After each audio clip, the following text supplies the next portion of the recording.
Hey guys, tonight we slip into the sweat-slicked marble maze of ancient Rome, not the battlefield, not the Senate, but the bathhouse, where self-care met social climbing and dead skin was a public affair.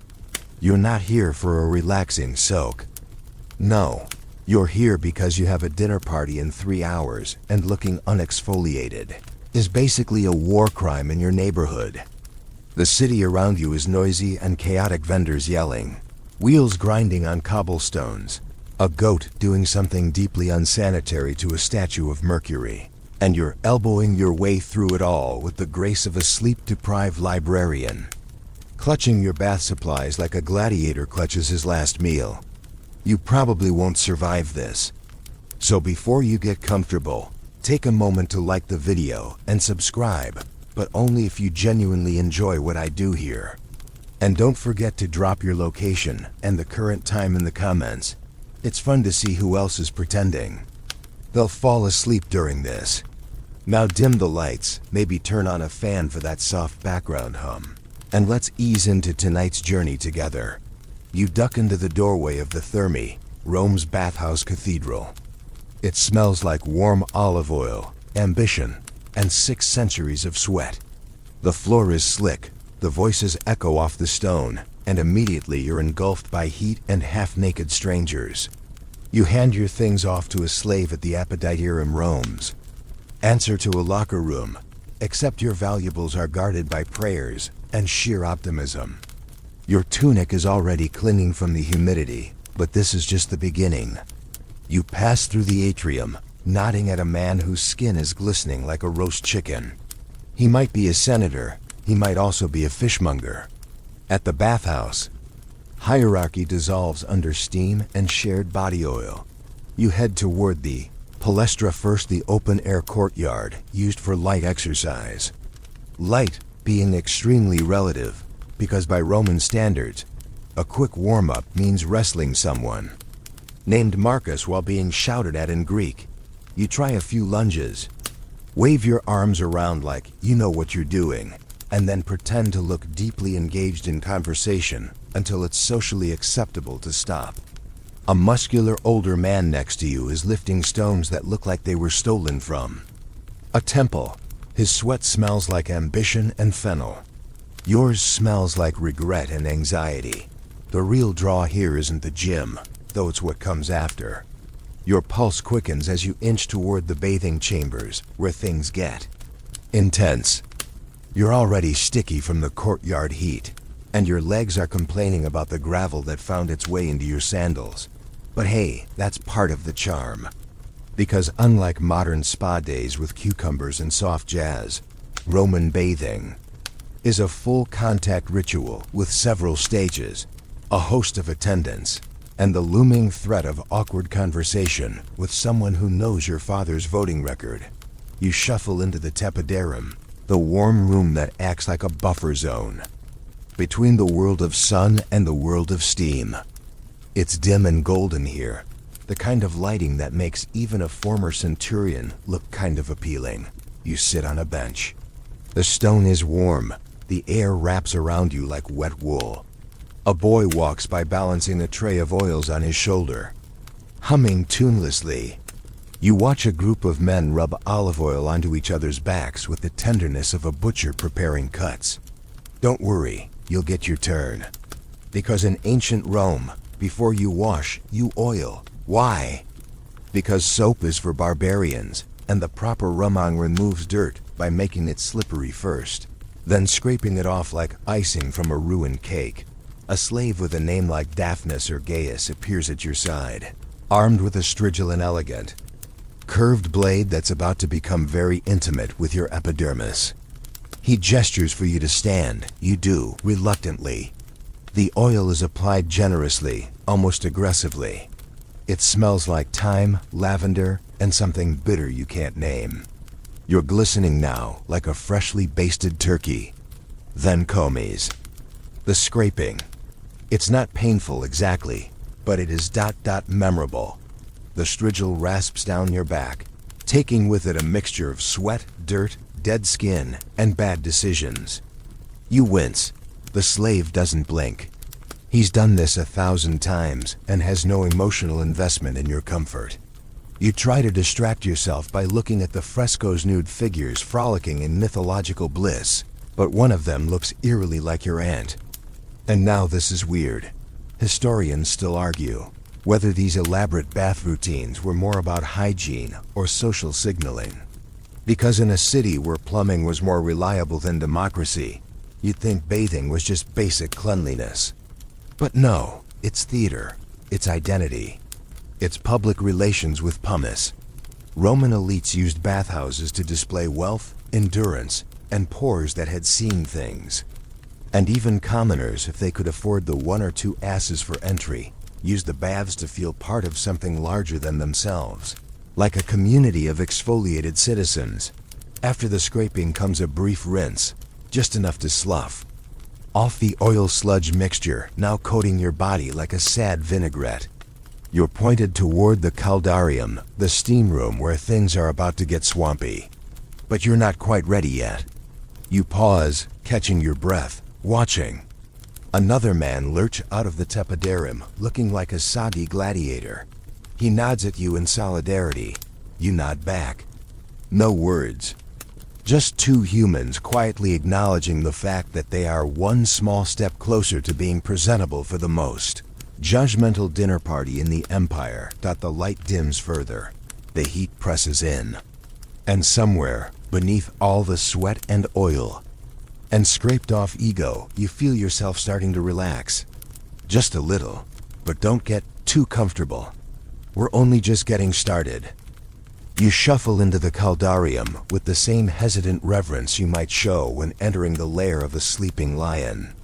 This is the hottest chamber in the entire bathhouse, and as you cross the threshold, the air wraps around you like boiling syrup. Your lungs rebel immediately.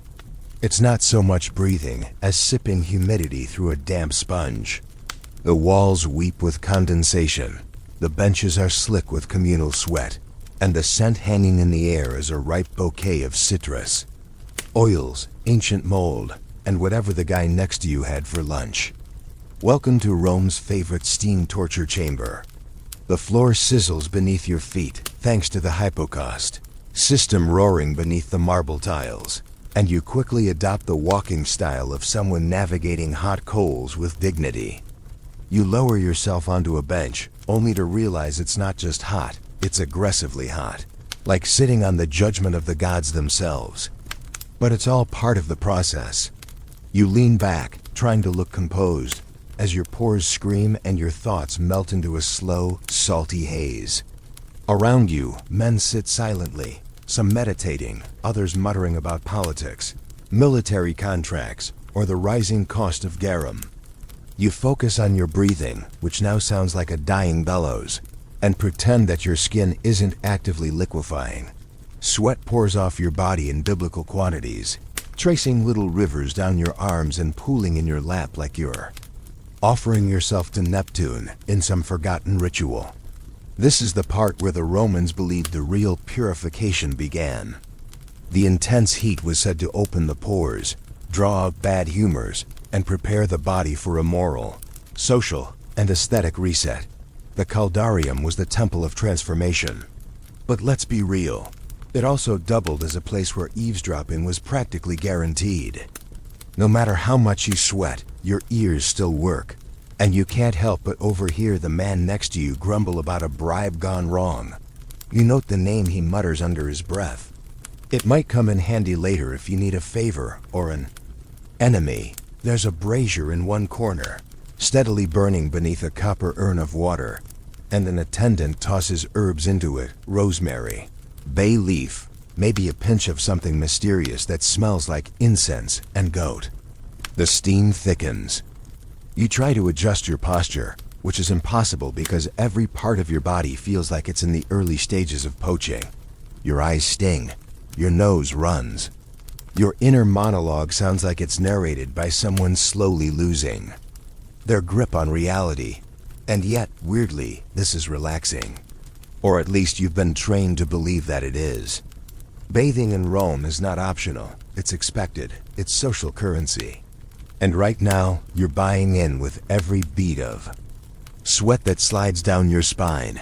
You glance at a nearby niche in the wall. There's a mosaic of Hercules bathing after his labors. He looks serene, unbothered. Not at all like a man reconsidering his life choices in a slow cooker. Maybe it's aspirational. Or maybe Hercules was just lying. Your body is beginning to feel lighter, like you're shedding more than just moisture. You're shedding anxiety, deadlines, maybe even a few sins depending on which temple you skipped last week. Across the room, a group of younger men are laughing. One of them holds a small jar of myrrh-scented oil. Another is drawing rude shapes. In the steam on the wall, you're too cooked to care.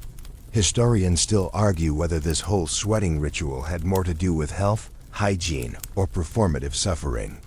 Some believe it was a holdover from earlier Etruscan rituals of purification. Others say it was just the most efficient way to make everyone too tired to rebel. Either way, it worked. Because here you are, pouring out your body's contents like a melting candle and feeling oddly proud of it.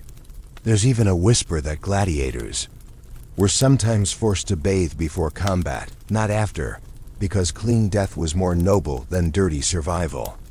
You wonder if that's why the guy next to you has a haunted look in his eyes. Or maybe he just sat too close to the brazier. Time bends strangely in the caldarium. Minutes feel like hours. Conversations become slurred and slow. You lose track of who came in before you and who's still upright.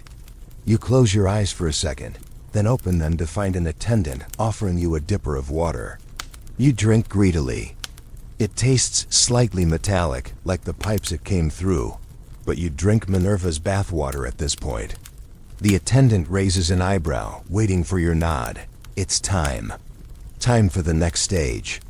The cold plunge. You stand your limbs. Rebelling, your knees click, your vision swims. You're drenched, dazed, and disoriented, but moving forward is the only option. You shuffle toward the frigidarium with all the enthusiasm of a condemned man on his way to meet Neptune's personal ice bucket. But even as your toes cross the threshold into the cooler chamber, you know you'll be back.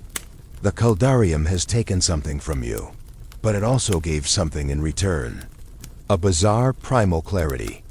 A reminder that, in ancient Rome, purification wasn't gentle. It was earned, one drop of sweat at a time.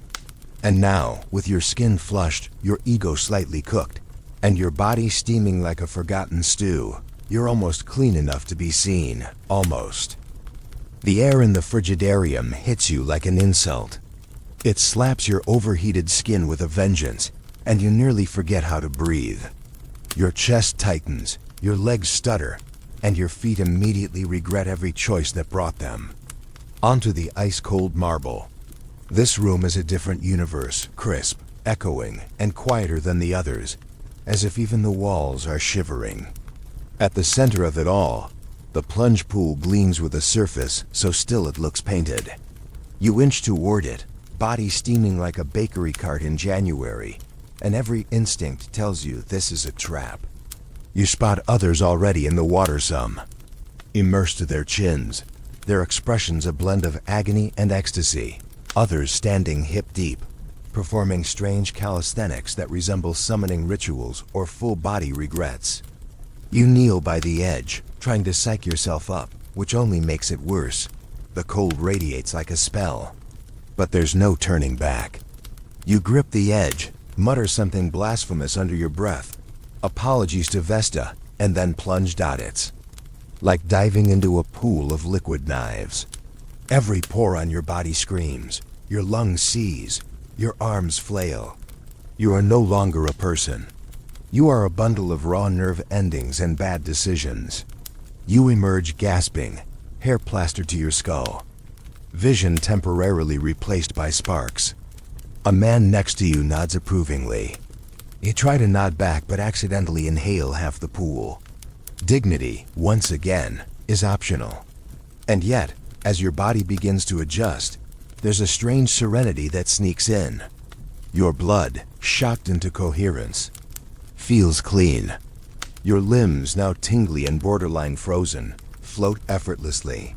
For the first time today, your mind goes quiet. This, ironically, is peace. There's an older gentleman across the pool scrubbing his arms with a chunk of pumice, stone gray, porous, volcanic, and slightly ominous. You watch, mildly horrified and weirdly intrigued, as he rubs with the enthusiasm of someone trying to remove a second skin. Romans loved their pumice stones. Imported from the volcanic slopes of Italy, particularly around the Bay of Naples, pumice was the ancient version of every gritty facial scrub you've ever been lied to buy. It wasn't just for calluses. It was used for softening elbows, filing heels, even trimming fingernails, though how anyone kept their hands steady after this icy plunge is a mystery only the gods and masochists understand. You reach for your own stone, passed to you by a nearby attendant with all the care of someone handling ancient relics. It's rough in your hand, weirdly light, almost friendly looking. You brace yourself, then drag it across your forearm. It's satisfying in a painful, medieval kind of way, like exfoliating your sins. Historians still argue whether pumice use was entirely about hygiene, or if there were deeper symbolic elements to the ritual. Some inscriptions and graffiti suggest that cleanliness was often associated with moral purity, especially in contexts of feasting and religious attendance. Others argue that Romans simply hated rough feet and weren't afraid to suffer for smoothness. You, however, are too busy trying to not bleed to weigh in on the debate. The stone does its job. Skin flakes off. Your arm feels new. Slightly abused, but new. You attack your heel next, because nothing says, "I'm ready to recline at a banquet." Like having sandal-worthy feet, a boy enters the chamber carrying a tray of tiny, sharp-looking tools. He offers you a bronze nail scraper, shaped like a bird. You accept it with a nod of solemnity, as if preparing for a tiny battle. Roman grooming was thorough. This wasn't a quick rinse and dash. This was ritual, repetition, and reputation. Management. You clean beneath your nails with monk-like focus, suddenly aware that every detail matters. Somewhere, someone at tonight's dinner will judge you for your fingernails. You just know it. Over by the wall, two men are discussing Gladiator. Rankings like it's fantasy football. They sprinkle the conversation with casual Latin and profanity light. Oaths to Mars. One of them complains about a crooked bookie. The other suggests throwing oil at him next time. You smile quietly. The bathhouse is Rome's true senate, where the rich, the poor, the weird, and the vaguely infectious gather under one roof to sweat out their secrets and prepare for spectacle. The walls of this chamber have heard everything: scandal, seduction, treason, poetry, and enough petty gossip to fill a dozen scrolls. A tall figure emerges from the plunge pool, glistening and carved like a statue that could lecture you on stoicism while stealing your girlfriend. He strides across the tiles, utterly confident, trailing rivulets of water, what's left of your self-esteem. You glance at your own reflection in the still pool and sigh. But you know better than to compete. Roman beauty wasn't about perfection, it was about presentation. About showing effort, grit, control, and maybe a touch of calculated sweat. Even emperors bathed here. Not necessarily alongside you. Of course they had private baths, attendants, and the luxury of pretending public.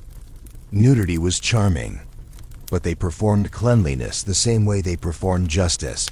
Loudly, publicly, and with fragrant oils. Your fingertips are starting to wrinkle. You blink the last of the sting from your eyes and step out of the water. The chill clings to your skin like guilt. An attendant offers you a cloth to dry yourself. It's rougher than you'd prefer, but at least it isn't damp. You rub yourself down while trying to remember if you shaved properly this morning. Your thighs protest. Your calves itch. Your skin is caught between raw and radiant.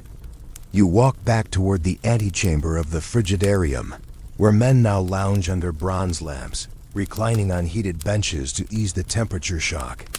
You collapse next to them, heart still racing, bones still arguing, and feel the warmth seep back in like a gentle apology from the architecture. Another man joins the bench, dabbing his face with a perfumed cloth and humming a song you vaguely recognize from a street performer near the Forum. The air here smells of eucalyptus, distant, ambition, and damp hope. You let your body rest, knowing that this was just the third act in a multi-act opera of ancient grooming. But at least you've earned your place at the next stage. You're cleaner than you've been all month. Your skin is polished. Your soul slightly dented, but optimistic. And dinner is coming. But first, there's one more layer of shine to apply. Because no Ramon goes to a party just clean. You go fragrant. You haven't even made it to the perfumes yet. And already you feel like you've been through a full-body exorcism. You're warm, raw, a little pink in places you didn't know had circulation. And now it's time for the part that no modern shampoo commercial can truly prepare you for. The oiling. Not the cleansing oil from earlier. That stuff was practical, meant to lift dirt and horror off your skin. No, this is decorative oiling. Fragrant, luxurious, completely excessive. Which of course means it's the most Roman part of the ritual. You walk slowly toward the unctuarium, the chamber where oils are stored and applied with more care than some marriages. It's lined with shelves holding amphorae, those long-necked ceramic bottles that look like they belong in an overfunded museum. Inside each one, a different concoction of olive oil infused with herbs, resins, flower petals, and occasionally things that shouldn't be legal outside a necromancer's apothecary. You're handed a small ladle by an oil attendant who seems to judge you immediately. His robe is spotless. His nose is high. His expression says, "Pick wisely, peasant." You sniff a few options like someone browsing overpriced candles. One smells like crushed rose petals and ambition. Another like warm honey stirred with regret. You settle on one that promises to enhance masculinity and repel mosquitoes, which feels like a solid compromise. The oil is poured into your palm thick, amber and glowing like melted sunshine. You spread it across your arms, shoulders, chest, and even behind your ears because your mother would have disowned you otherwise. The scent is immediate, bold. It announces you. You're no longer just clean. You're an experience. A human air freshener with delusions of grandeur. Around you, others are doing the same. One man is slathering himself with a blend said to contain saffron and myrrh. He smells like someone set a priest on fire inside a bakery. Another prefers the woodsy masculine scent of cedar and fig, which unfortunately makes him smell like a particularly judgmental salad. Historians still argue whether Romans truly cared about hygiene for health or if it was just another form of visual theater like makeup for your smell. Some argue the oils sealed in moisture and protected the skin from Rome's choking dust. Others claim they were aphrodisiacs with marketing attached. Either way, the result is the same. You smell like you cost more than your apartment. And that, in Rome, is a power move. Especially because you're not done yet.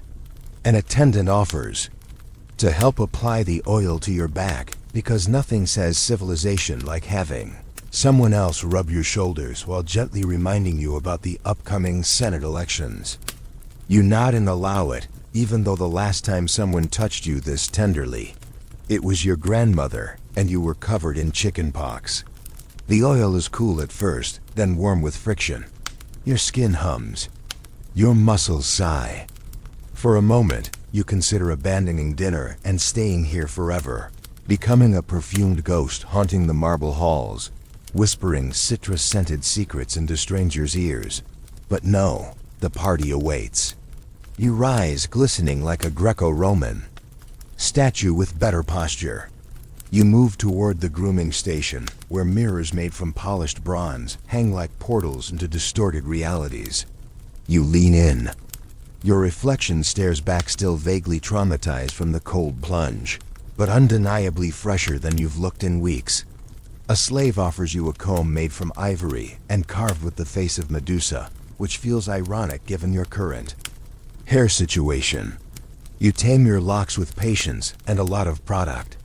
Another attendant applies a little more oil, this time to your neck and wrists, dabbing gently with a linen cloth. The scent lingers like a promise or a warning. You glance to your left and see a young man applying charcoal beneath his eyes, not just for vanity, but for protection. The smoky lines were believed to keep out evil spirits, the sun's glare, and nosy in-laws. You consider doing the same, then decide you're already mysterious enough. A woman walks past, draped in a sheer linen wrap that leaves nothing to imagination, but somehow everything to interpretation. She smells like frankincense and sharp opinions. Your nostrils twitch. You nod politely. She nods back, the tiniest smirk curling at the corner of her lips. Maybe she's heading to the same party. Maybe she'll sit near you. Maybe she'll comment on your choice of oil. You suddenly care very deeply about your elbows and quickly rub another drop into the left one, just in case. One of the bathhouse attendants clears his throat loudly, signaling the next phase of the process: application of scented powder. Yes, powder. The oils give you sheen, but the powder gives you finesse. It's made from crushed flowers, chalk, and sometimes ground seashells, and is dusted over the skin to provide a matte finish and a hint of mystery. You let them sprinkle it across your shoulders like you're being prepared for sacrifice, which, socially speaking, you are. Dinner. Parties in Rome are brutal arenas of conversation, posture, and performative laughter. If you don't show up looking like the embodiment of Venus's perfume cabinet, you might as well eat in the alley with the rats and failed poets. The final touch is a dab of wine-scented oil behind each ear. It's symbolic, seductive, and slightly tragic, because if you're going to survive what comes next, you'll need all the distractions you can get. And nothing says, "Please ignore my political opinions," like smelling faintly of Dionysus's personal bathwater. You thank the attendants with a nod and a few copper coins, more than you can afford, less than they deserve, and gather your belongings. Your tunic has been pressed and folded neatly. Your sandals are warm from the sunlit windows. You slip into them with all the care of someone stepping into a new identity. Clean, oiled, powdered, and scented, you're now ready to face Rome's ultimate test, the dinner invitation. Because bathing wasn't the end goal. It was the prelude, the audition, the grooming montage before the real drama begins. But as you walk toward the exit, feeling the weight of every detail, every scent, every gesture you've curated, there's one small satisfaction. For once, you won't be the one making the room smell weird. You step out of the oiling chamber feeling like a well-greased deity, which is precisely the look you're going for. Your skin hums with the memory of pumice, steam, and perfumed pressure. Each step leaves a faint, fragrant imprint on the stone floor, like a snail trail, but make it haute couture. You glide through the corridor that leads to the final stage of your transformation, the social gauntlet disguised as relaxation. The atrium of the bathhouse is busier now, buzzing with voices, bouncing off marble like gossip off wine-soaked tongues. You're not just a body anymore, you're a performance. And like any good Ramang, you're about to sweat again, this time in the name of reputation. You take a deep breath, instantly regretting it as a passing merchant wafts by smelling of fish, brine, and despair. Still, your senses adjust. You square your shoulders, and you move toward the caldarium again. Yes, again. Why? Because one round of sweating was about purification. This second round, it's about social positioning. You enter the steam chamber and find your usual bench taken, naturally. A group of wealthy equestrians, laughing like they've never lost a land dispute, occupies the space, lounging in the nude like overconfident sea lions. You choose a spot nearby close enough to eavesdrop, far enough not to catch anything contagious. The room smells like a stew made of men, ambition, and sandalwood. You sit, silently flexing muscles you hope someone notices. Around you, the conversation flits from grain shortages to which gladiator has the best thighs. Someone drops a pun in Latin and the room explodes in laughter that smells like garlic and ego. You chuckle politely, even though the joke was older than the Republic. That's the bathhouse etiquette.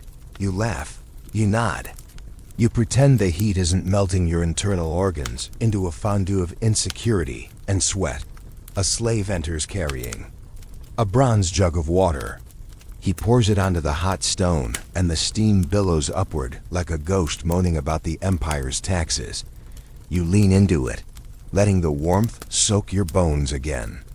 It's no longer shocking, it's ritual, predictable, almost comforting. The man beside you begins a monologue about how the Senate is full of fools, and you nod solemnly as if you aren't related to one of those fools. Bathhouses are for grooming, yes, but also for strategic listening. If you're clever, you'll walk out knowing more than you did walking in. You pick up snippets. Who bribed whom? Who's sleeping with whose cousin? Which wine merchant diluted his product and paid for it with 2 fingers? That last part might be an exaggeration. Or not. Romans loved a good scandal with a splash of mutilation. Suddenly, someone mentions your name. You freeze slightly, not enough to show fear, but enough to shift your weight like you're adjusting for comfort. They're discussing your uncle's latest investment in North African olives. Apparently, he's overextended. You knew that. What you didn't know is that he might be selling off a villa to cover it. That's new, useful, dangerous. You store the detail away like a squirrel hoarding acorns of blackmail. Around you, the room flows with more gossip, jokes, and half-truths masquerading as fact. It's like scrolling through a toga-clad version of Twitter, but with more chest hair and significantly fewer filters. Then, a new arrival enters. You know the type instantly. Tall, clean-shaven, draped in expensive minimalism, and followed by a younger attendant whose only job is apparently to carry a box of scented ointments. The room shifts subtly. Conversations lower, postures straighten, and a few men begin pretending to do stretches so their muscles look better. He's either a senator's heir or a very attractive money launderer. Either way, he commands attention. He notices you, offers a nod. You nod back. You're both too clean to ignore each other. He sits 3 benches down and immediately begins discussing Greek poetry like it's a new startup. You half listen, half judge. He quotes Homer. You mentally add an eye roll. But his accent is perfect. His teeth? Unfair. You hate him in a respectful way. At this point, you've been sweating again for 20 minutes. Your pores are exhausted. Your oil has become an atmospheric condition. You decide to make your exit. Rising gracefully, no easy task when your legs are damp and your pride is slipping.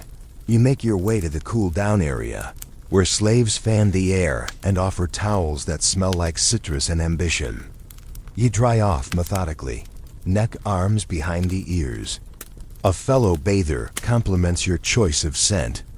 You thank him with a humble shrug that suggests you totally didn't agonize over it for 15 minutes. He introduces himself as a minor. Scribe for the treasury. You file the information away. Minor today could mean scandalous tomorrow. A young man barely 16 asks you if you'd like to share a bowl of olives and dried dates. You decline politely. It's not hunger that drives you now, it's readiness. You're past the point of grooming. You've transitioned to the final emotional stage, psychological presentation. You're no longer thinking about how you smell, or how much skin you accidentally removed with pumice. Now you're thinking about posture, about words, about the exact timing of your entrance to tonight's cena. You check your reflection once more in a bronze mirror. Your tunic hangs perfectly. Your hair, tousled in that very intentional way. You smell like you have secrets and disposable income. Perfect. Historians still debate whether the bathhouse was a true equalizer or simply a well-oiled illusion of democracy.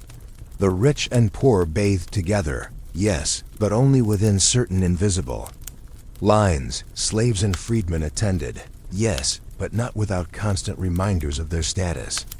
Even the water knew who mattered.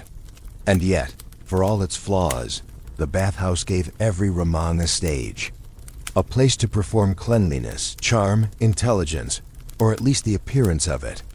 And in this humid amphitheater of exfoliation, sometimes, appearance was enough. You give one last nod to the room, collecting your things like a knight preparing for court. The corridors leading to the exit are quieter now, the last rays of sunlight slipping through narrow skylights and painting everything in soft gold. You breathe in, deeply. You're ready, not just to be seen, but to be admired. Maybe even feared. You step outside, into the Roman dusk, leaving behind the scent of oils, gossip, and ambition. And though your skin may never recover, your reputation just might. The late afternoon air outside the bathhouse hits different, lighter, drier, threaded with the scent of pine smoke, roasted garlic, and that distinctive Roman perfume of horse dung plus political tension. You step into it like a man reborn. Smooth, slick, and slightly dizzy from blood loss to your skin's surface. But this isn't the moment to hesitate. You've bathed, you've scrubbed, you've oiled. Now comes the part where you remind the world that you exist, and that you exfoliated on purpose. You begin the walk toward your host's domus, passing through Rome's pulsing arteries, its alleyways, wide roads, and temple-lined plazas all populated by equally shiny, equally stressed citizens, also on their way to be judged over dinner. You glance around, half aware of the eyes flicking your way. Are they looking at your sandals? Your skin? Or the way your tunic swishes like you've practiced this stride in front of a mirror? Probably all three. You keep moving. A cart rattles past you, spilling a few olives that are immediately stolen by a child and a goat at the same time. The child wins, but just barely. You round a corner, and there's the forum, always grand, always pretending it's not also. A giant argument with columns. You skirt the edge, careful not to interrupt the impromptu orator ranting about grain taxes, and duck into a quieter side street. This is where the bath still clings to you. Your skin, freshly scraped, buzzes against the heat of the pavement. The layer of oil begins to mix slightly with the city's dust. Just a fine, fashionable grime, enough to suggest you didn't arrive by chariot. You pass a vendor selling garlands and consider buying one, lavender and laurel. Not because you need it, but because sometimes social climbing means accessorizing. You buy one. The vendor says it makes your ears look less imperial. You pretend that's a compliment. The walk continues. Your host lives near the Palatine, because of course he does. The closer to the emperors, the closer to Olympus. And getting an invitation to his table, that wasn't a coincidence. It was the product of months of calculated nods, timely flattery, and pretending to like his wife's poetry. So yes, you're going to arrive looking like a sun god dipped in olive oil. You've earned it, but you're not there yet. As you climb the slope toward the Palatine, you pass another bathhouse, smaller, more crowded, less fragrant. It's for the plebs. And it hits you. This weird little pang of guilt and smugness rolled into one oily burrito of emotion. You used to bathe there. The strigil blades were duller. The oil was cloudy. The benches gave splinters. And now you've upgraded. Congratulations. You've achieved hygiene gentrification. You wonder if anyone inside notices you as you pass, glowing faintly in the dusk. Probably, maybe, but you keep walking. Rome is full of ghosts, some dead, some just poorly exfoliated. A group of children runs past, chasing a dog that's clearly smarter than all of them. One nearly knocks your garland off. You glare. He sticks his tongue out. Fair. You reach the top of the slope, just as the sun begins to flirt with the rooftops. The domus looms ahead, a polished, terracotta-roofed beast of a house with columns. Trying too hard, and a doorman who has memorized everyone's sandals. He squints as you approach, nods after a second's hesitation, and lets you in. The atrium smells of wine, lily, and tension. You're early, which is ideal. Arriving late is for senators with delusions of importance. Arriving too early is for desperate poets hoping to read their latest ode to cabbage. But arriving just early enough to make it look like you weren't trying, that's power. You hand off your garland to a servant, subtly gesture to keep it visible, and enter the peristyle courtyard, where other guests are beginning to assemble. They all look clean. Of course they do. Everyone here has bathed. Everyone here smells like effort. You note which oils dominate: rose, bay, cinnamon. Something musky that might be imported disaster. You exchange greetings, some genuine, most tactical. One man you barely know clasps your forearm and says, "You smell expensive." You smile and reply, "Only on even days." It gets a laugh. You're winning already. You take your place near the garden pool, pretending to admire the fish. In reality, you're scanning everyone's sandals for signs of wealth decay. One woman's heels are worn. Scandalous. A man's tunic hem has been resewn. Poor choice. A group near the wall is whispering. You listen. They're debating whether someone at the party got their bathhouse perfume from a slave market discount bin. You store the insult for later use. Historians still argue whether Roman dinner parties were genuinely about food or entirely about power dynamics. Some say they were religious feasts gone secular. Others insist they were social combat disguised as hospitality. Either way, this isn't about what you eat, it's about who sees you eat it, how you hold your wine, and whether your hands betray tremors from too much garum or too little favor from the gods. The bathhouse prepared you for this, not just physically, but psychologically. You've been boiled, chilled, scraped, oiled, scented, and observed. And now, you're ready to be consumed not literally, but visually. Every gesture is calculated. Every laugh pre-approved. Dinner is announced. You enter the triclinium, where couches await, positioned so no one has to sit upright like a peasant. You're placed mid-tier, not top, but rising. That's good. It means you're being watched. Plates arrive. The food is symbolic.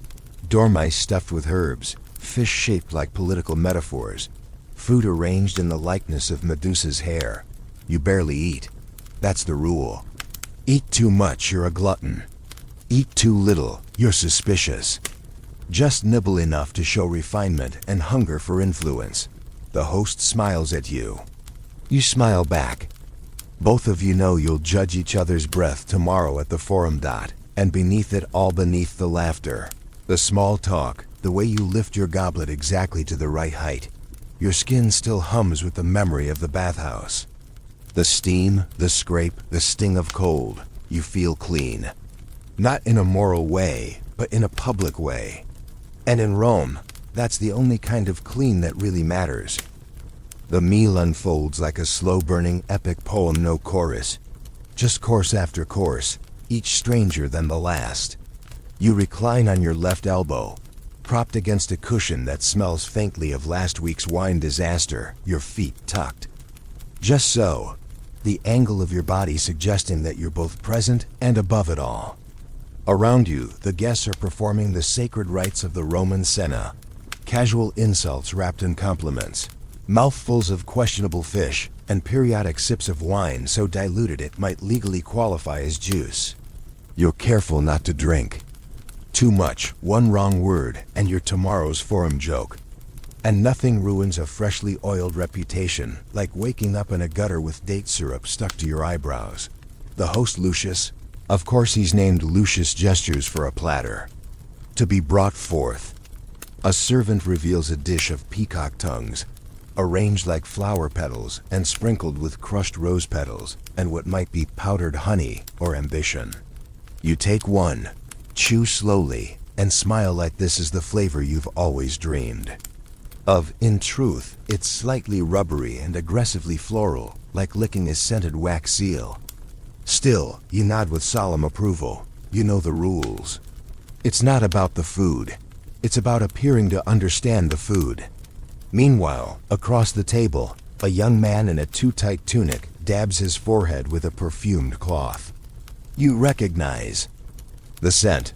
It's the same oil you chose in the bathhouse earlier. You make a mental note to avoid any scandal by association. One oil, one social position. That's the game. The conversation shifts elegantly, predictably from literature to politics to whose father insulted whose statue in the Senate. You offer a well-timed quote from Seneca. Something about moderation as you accept a third helping of honey-glazed dormouse.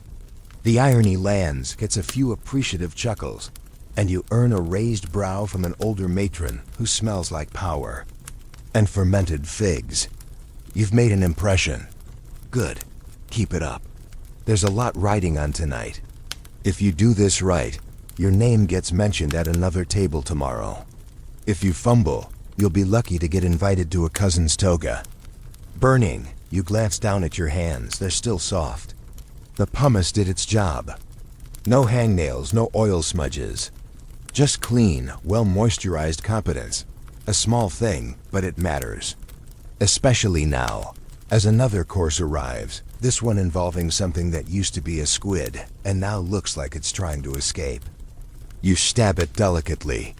The guest beside you leans in and whispers that the emperor himself once declared squid eyes a delicacy. You raise your brow as if this is both enlightening and disturbing, because it is. You pop the eye into your mouth. It pops back. You smile anyway. Historians still debate whether Roman dining customs were genuinely about pleasure or if they were designed as elaborate status marathons disguised as meals. Some argue the dishes became increasingly bizarre to reflect the host's reach across the empire. Others think it was just rich people showing off. Either way, it works. You're impressed. Mildly traumatized, yes, but impressed. The host claps his hands and a troupe of musicians enters, playing something vaguely melodic with flutes and lyres. One flautist stumbles, clearly drunk. He's dragged off without fanfare. Entertainment is important, but not if it ruins the vibe. You lean back, sipping your wine, and catch your reflection in a polished serving tray. You look glossy, in a good way. Not oily, but intentional. The oiling phase from earlier has aged well under the lamplight. You wonder if you'll be able to replicate this glow tomorrow, or if it's already fading. Rome is hard on skin, and harder on memory. Still, for tonight, you're radiant. Someone starts a debate about whether Roman men should shave their arms. You listen closely. Apparently, some believe hairless limbs signal decadence, while others say it's a mark of refinement. The armpit hair question is next. That one sparks real passion. One guest argues that removing it shows respect for the gods and one's dinner companions. Another says hair is natural and divine. You quietly run a hand over your armpit and say, "Nothing, you shaved. You smell good." You're not about to lose a debate you're not even in. Suddenly, someone asks your opinion. You blink, smile, nod thoughtfully. Then you say, "It depends on the oil. Some blend better with bare skin." There's a pause, then laughter. Applause even. The host claps you on the back. A risky answer, deflective, sensual, non-committal. Exactly the kind of thing Romans love to overthink. You feel the pulse of approval move toward you like a warm breeze. Someone refills your cup. Another guest shifts closer. You've entered the realm of potential. And all of it, all this weightless maneuvering, started with sweat and pumice. As the night deepens, the air grows thick with heat and candle smoke. The garden doors open slightly to let in a breeze carrying the scent of pine and city grime. You shift on your couch, careful not to wrinkle your tunic, and watch as a server brings out a final tray. Tiny honey cakes shaped like mythological figures. You choose one that looks like Hercules. You bite off his head. It tastes like flour and dominance. A fitting end. Conversation quiets as the last round of wine is poured. Guests begin to stretch, to hint at departure. You rise slowly, checking that nothing is stained, nothing is out of place. A guest near the exit brushes your arm, compliments your skin. You thank her with a half smile, not too eager. She walks away humming something familiar. You can't place it. You step into the street. The city is cooler now, quieter, but still buzzing. Rome never sleeps. It just shifts. You walk the road back toward your insula, the glow of lamps flickering against your freshly polished face. And as you pass by another bathhouse, its lights still flickering, its door cracked open for the late crowd, you nod toward it like an old friend. Tomorrow you'll do it again. Sweat, scrape, oil, perfume, posture. Because in Rome, the dinner might end, but the performance never does. You make it home, eventually, your tunic clinging just slightly now, the last of your fragrance tugging behind you like a polite but persistent servant. The lamp in your insula stairwell flickers, throwing erratic shadows on the wall that look vaguely like mythological creatures arguing over inheritance. You climb each step with that careful post-dinner swagger, 1 part grace, 2 parts digestion-induced peril. Your neighbors are quiet. Someone's baby is crying behind a curtain. Somewhere below, an old man is cursing at a broken amphora like it cheated on him. But none of it really touches you. You've ascended tonight. Not spiritually, socially. That dinner wasn't just a meal, it was an event, and you were one of its glittering accessories. You set down your things, sit on the edge of your sleeping mat, and run your fingers across your arm, feeling for any remaining flecks of pumice dust, smooth like riverstone. And yet beneath that sleek surface, your mind's buzzing replaying conversations, reactions, the way your name hung in the air after that perfectly timed armpit oil remark. It's funny, isn't it? All that effort just to be presentable. Romans didn't just clean up, they prepared for public life like they were sculpting the statue out of themselves every single day. And the tools? Absurd, elegant, often painful. You reach into your satchel and pull out your strigil, holding it up to the lamplight. The blade's dull now from use, but still catches the glow. You remember the feeling of scraping not just grime, but tension. Of having a stranger skim a metal curve down your spine while you pretended it was totally normal and not weirdly intimate. Romans didn't believe in soap, not really. That was for barbarians, they said. Dirt wasn't washed off. It was oiled, softened, scraped, and absorbed into the floor of the empire like a sacrifice. You think back to the guy next to you in the frigidarium, the one who scrubbed it at his heels with such violence it looked personal. Maybe it was. Maybe he was trying to erase something.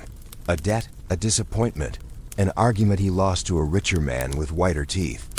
Pumice stones weren't just grooming tools. They were little volcanic confessions. Lightweight chunks of lava, soft enough to crumble, tough enough to polish. You wonder who first looked at a volcano and thought, yes, I'll use that to improve my skin texture. Some ancient Neapolitan with more curiosity than caution, probably. That's Rome in a nutshell, turning natural disasters into luxury items. Historians still argue about how widespread pumice use really was. We know the elite adored it. Pliny wrote about it like it was divine exfoliation. But did regular folks actually use this stuff? Or did they just borrow it when no one was looking? Some evidence suggests that public bathhouses rented pumice stones like we rent gym towels. Others believe people carried their own, treasured as heirlooms, handed down like very gritty family jewels. You imagine a father bequeathing his favorite stone to his son. This smoothed your grandfather's elbows, and now it's yours. Use it wisely, avoid the knuckles. Sentimental and slightly abrasive.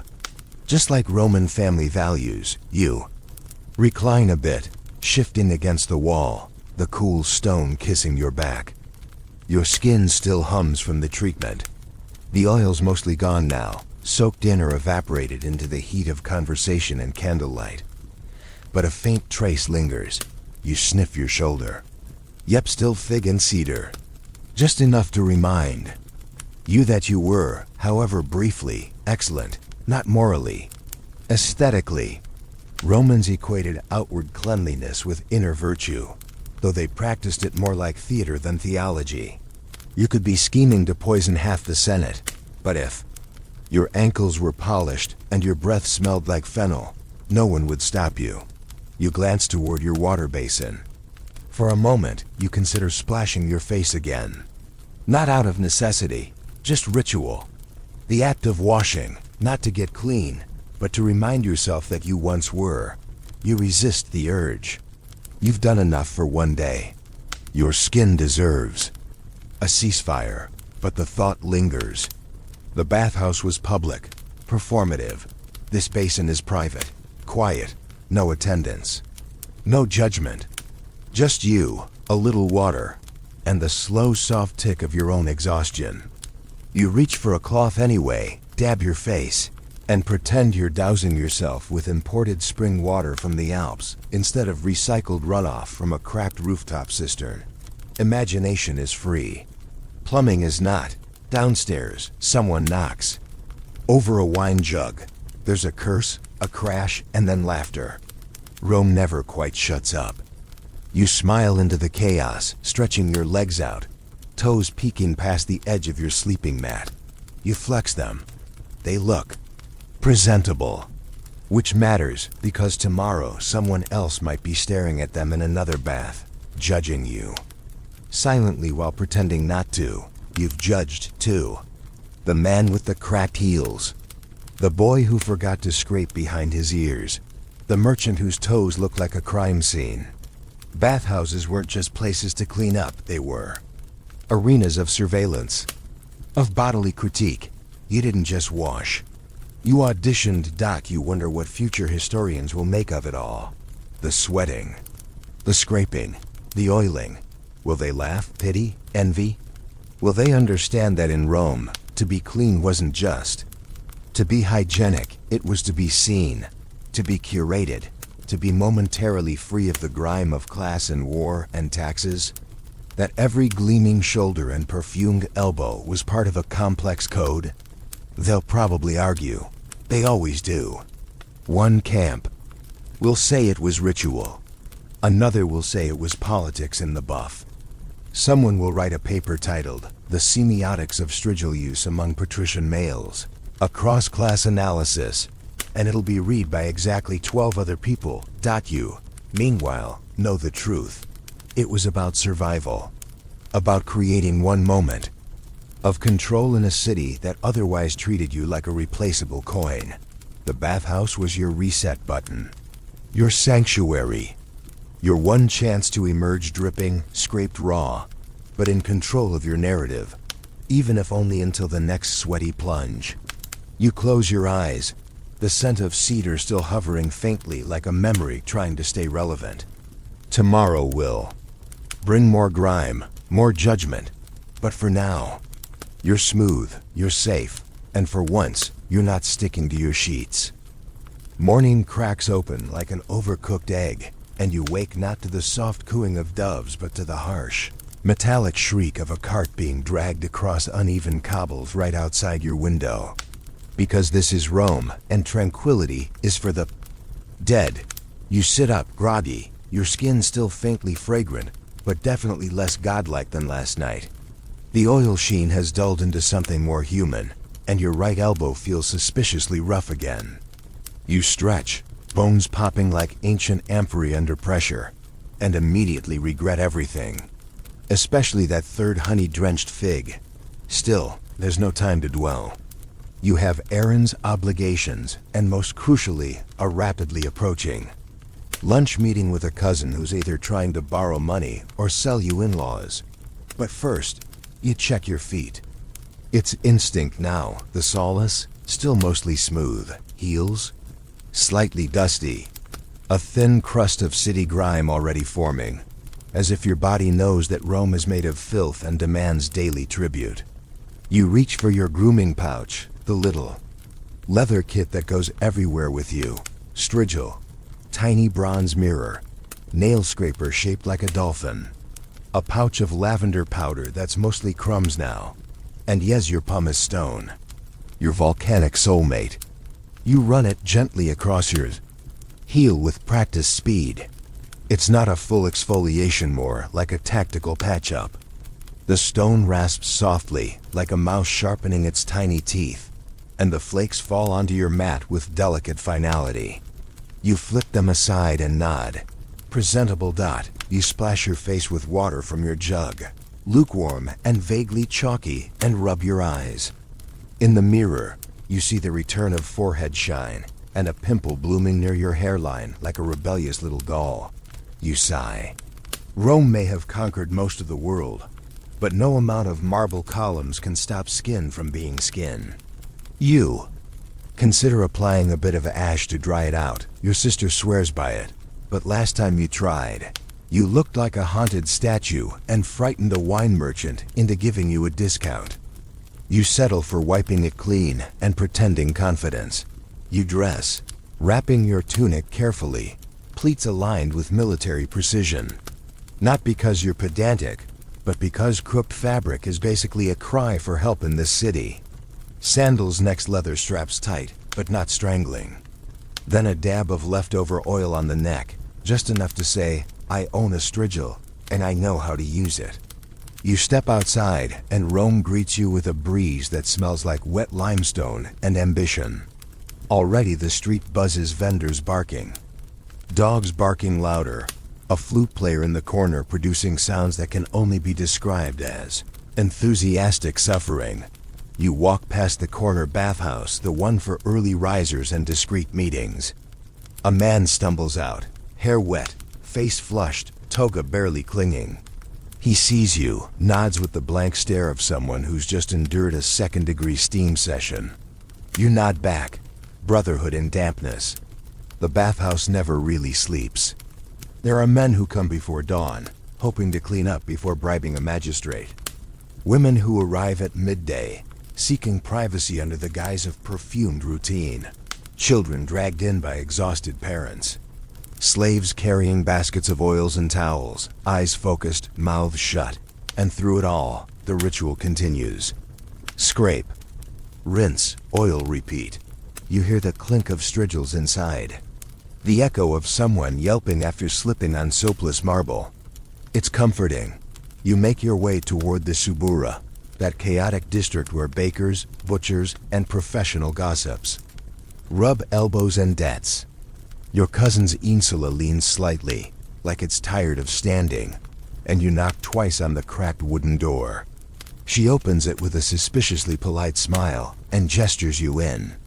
There's bread, olives, and too much tension.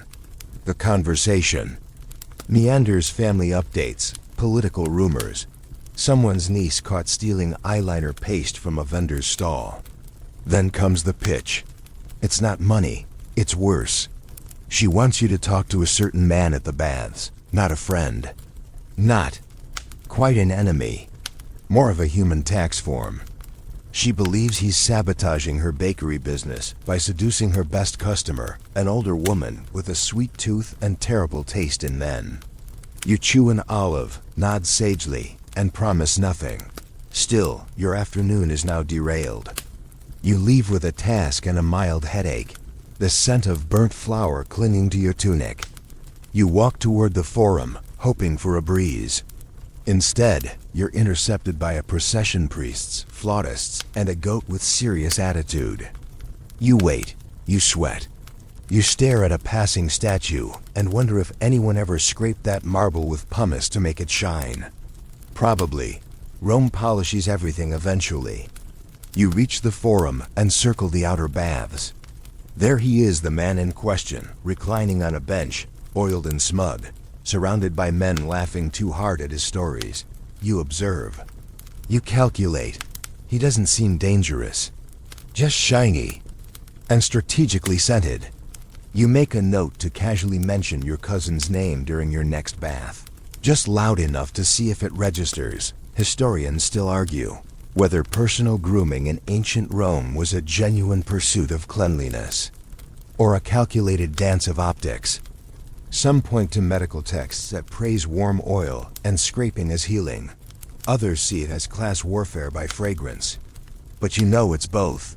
To be clean in Rome is to be visible. To glisten is to rise. Every bath is an audition for relevance. Every scrape a rehearsal for visibility. You can't afford to smell poor. Or worse, neutral. Better to reek of pine, myrrh, or crushed flowers than to walk through the city smelling like unwashed potential dot as the sun dips lower. You circle back toward home, ducking past a meat vendor and narrowly avoiding a fish gut slip hazard. Your sandal catches, but you recover with a spin that might be called graceful if anyone important had seen it. You make it back to your insula, remove your sandals, and sit on the edge of your mat. You peel off your tunic damp, wrinkled, slightly, olive-stained, and stretch your legs. They look fine. You run a finger along your ankle. Slightly rough. Tomorrow, pumice again. Maybe a longer soak. Maybe a scented oil you haven't tried yet, something with basil or judgment. You'll see dot for now. You lie back, eyes half closed, imagining the next time you step into the bathhouse. The slap of sandals on warm tile, the hiss of steam, the smooth scrape of a strigil down your spine, like peeling away the day. And you smile, because no matter how ridiculous, how tedious, how utterly performative it all is, you love it. You crave it, the ritual, the routine, the transformation. Because for a few shining, oiled, slightly slippery moments, you are your best self, or at least your cleanest. And in this city, that's almost the same thing.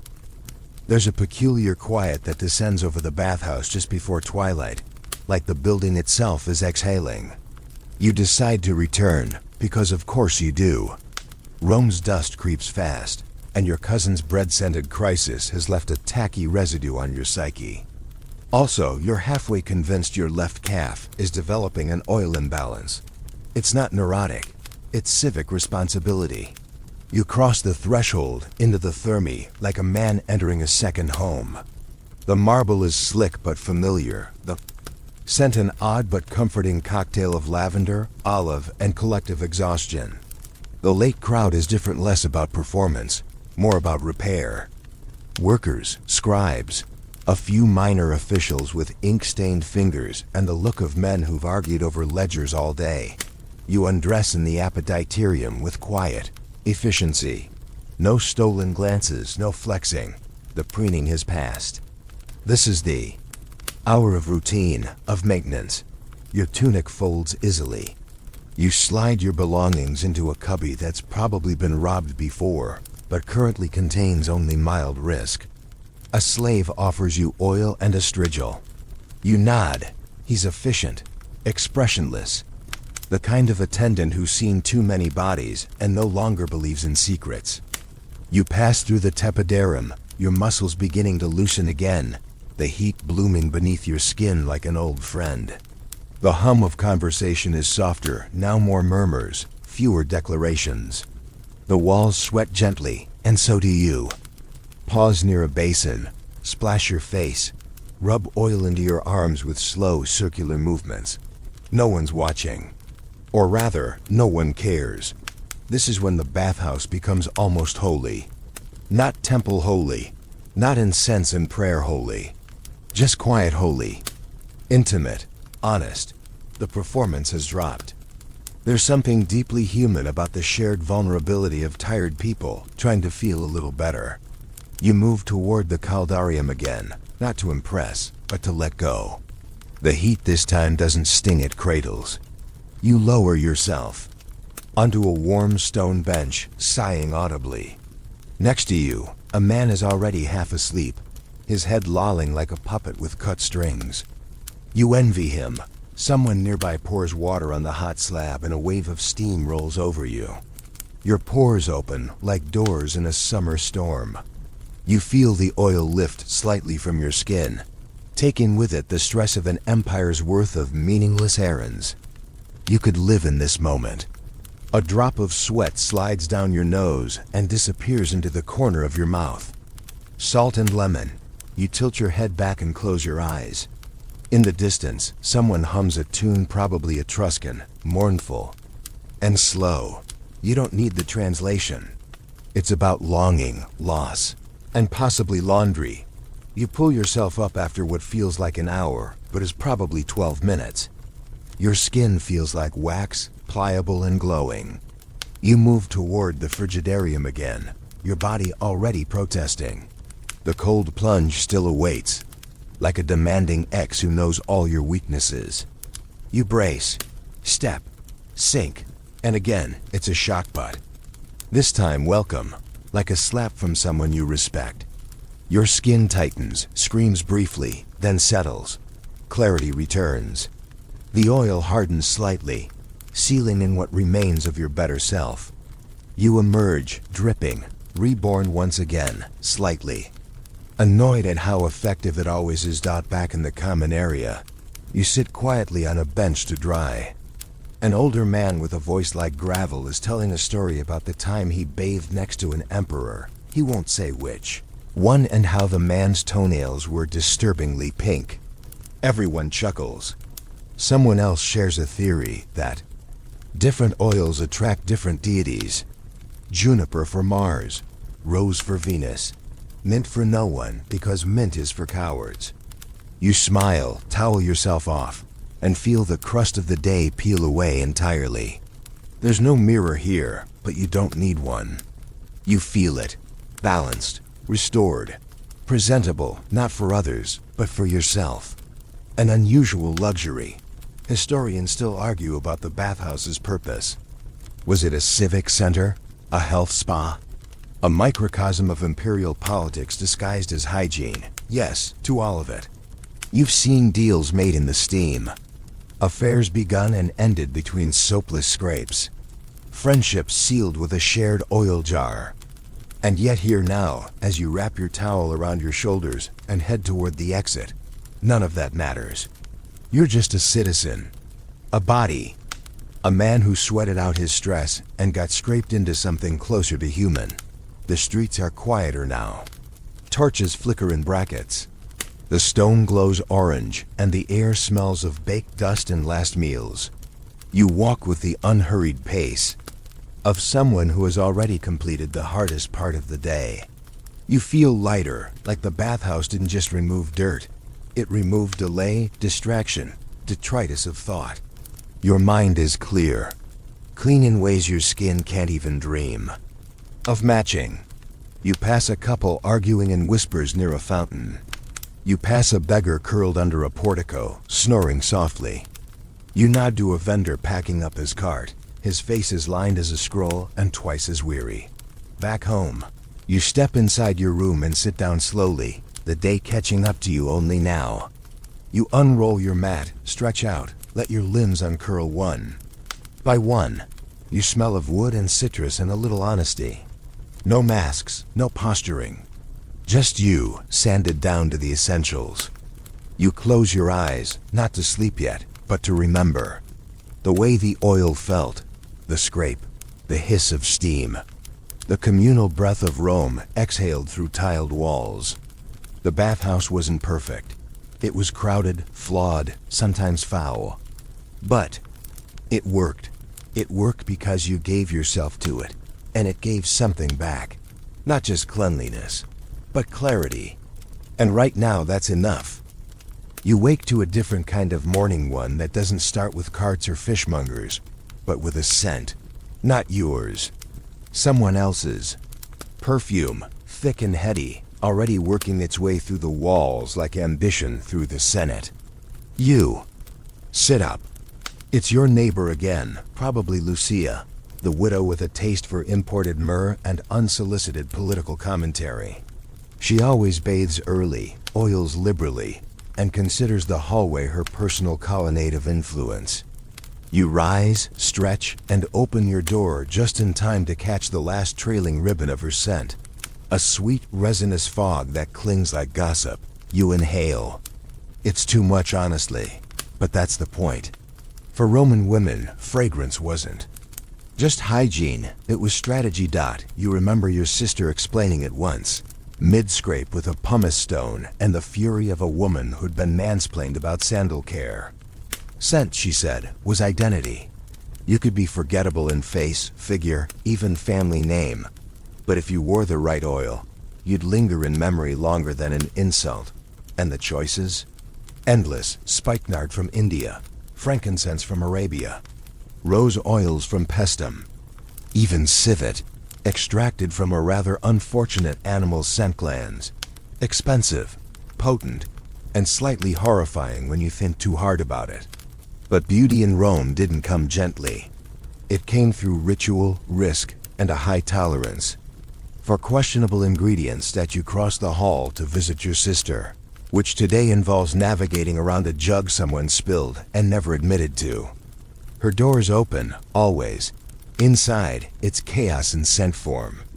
Bowls of pigments, jars of crushed minerals, strips of cloth laid out like an altar to Venus.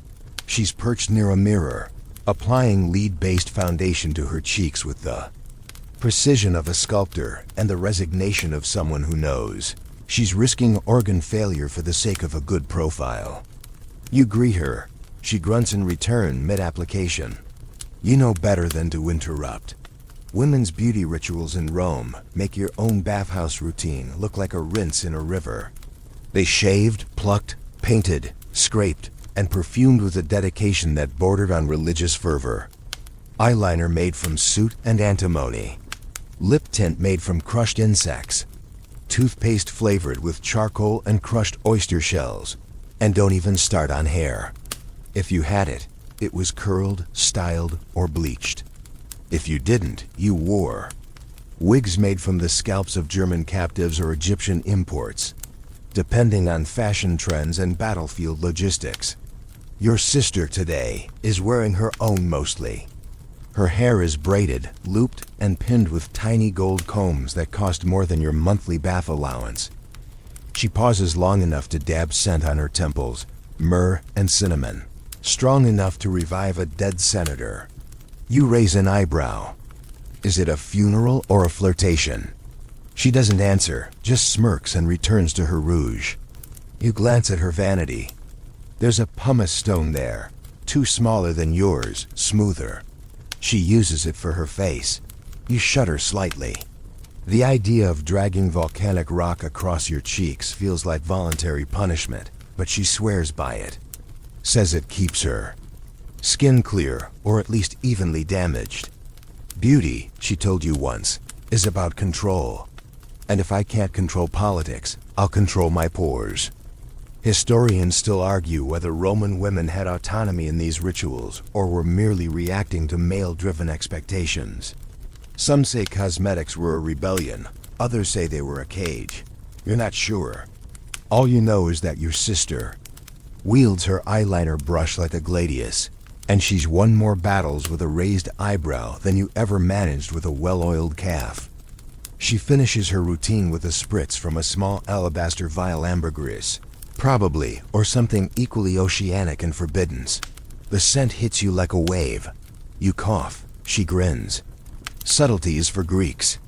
You leave her to her olfactory conquest and head back downstairs. The hallway still smells like a perfumed argument. Outside, the city breathes heavily. You step into the sunlight and join the river of people moving through the streets, each one carrying their own scent, their own story, some fragrant, some regrettable. You pass a baker's boy who smells like yeast and ambition. A group of soldiers, still reeking of campfire and iron. A priest, cloaked in incense and moral superiority. And surprisingly, a man who smells distinctly of lavender and fig leaf your oil, stolen, or possibly just imitated. You don't confront him. That would be undignified. But you make a mental note to switch scents next week. You stop at a perfumer's stall near the Forum, partly out of curiosity, partly out of defense. The merchant greets you with a smile too wide and fingers too sticky from floral resins. He shows you new blends, jasmine and pine for clarity, rosemary and myrrh for seduction, clove and sandalwood for authority. You sniff each, trying to imagine them not just on your skin, but in the noses of those who'll judge you. You settle on one with notes of citrus, honey, and something sharp you can't quite name. You ask what it is. The merchant winks. Hawk feather, he says. Metaphorical, of course. You buy a small vial anyway. You're a citizen of Rome. You wear metaphors like tunics. Back home, you try the scent. Just a drop behind each ear. It changes you. Not outwardly, but internally. You feel sharper, fresher, a little absurd, but in a powerful way. You understand now in a new way what your sister meant. Scent isn't just hygiene, it's declaration. It's armor. And in a city where you can lose your fortune, your friends, and your dinner plans in a single scroll, smelling right might be the only control you really have. Later that evening, as the sun begins to slip behind the rooftops and Rome lights its torches, you catch a whiff of yourself in the corridor. Hawk feather, citrus, a trace of overconfidence. You smile. Tomorrow, another bath, another scrape, another oil. But for now, you smell expensive. And in Rome, that's half the battle. You wake to rain. Not the gentle, poetic kind that inspires senators to misquote Virgil, but the sideways, roof-slapping kind that makes Rome smell like wet stone and bad decisions. You open your shutters and watch as the street below transforms into a river of sandal slaps and curses, all of it flowing in a grim, soggy rhythm. You debate skipping the bathhouse today. After all, isn't nature already providing a complimentary rinse? But then you catch a glimpse of your reflection in the puddle on your windowsill. Your hair is doing something that can only be described as disobedient, and your neck smells faintly of yesterday's fish market. No, you're going. You owe it to the public. You dress quickly, wrap yourself in your least offensive cloak, and plunge into the downpour like a hero charging into soggy battle. The bathhouse is quieter in this weather, but not empty. Never empty. Rain is no match for routine. Inside, the air is thicker than usual, the humidity doubling back on itself in confused rebellion. You strip with speed, handing off your soaked tunic to a slave who looks like he's one wet towel away from quitting. You nod, acknowledging the silent suffering.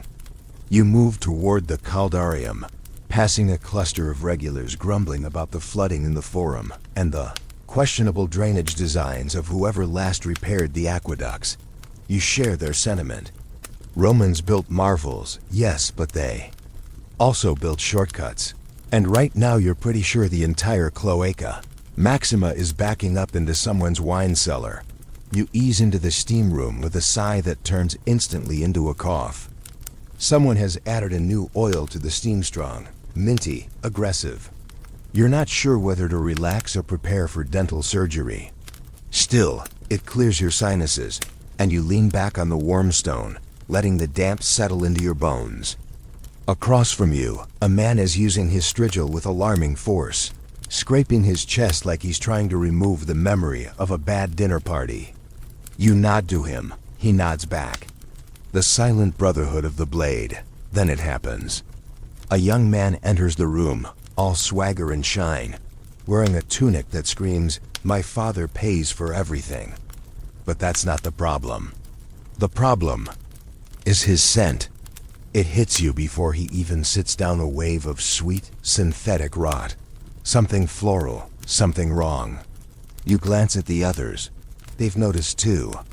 One man shifts away slightly. Another buries his nose in his sleeve. The newcomer either doesn't care or believes his perfume is a triumph of modern chemistry. You resist the urge to gag. It's like being ambushed by a garden. That's lost a bet. Perfume disasters weren't uncommon in ancient Rome. Without modern stabilizers or testing methods, a lot of oils went sideways, sometimes literally, spilling down robes and staining social reputations for weeks. And worse than smelling bad was smelling desperate. Romans were obsessed with balance. Too much scent meant you were covering something. Too little meant you weren't even trying. It was a fragile, olfactory tightrope, and this poor soul had fallen hard. He sits near you, too near. You inhale out of reflex and instantly regret it.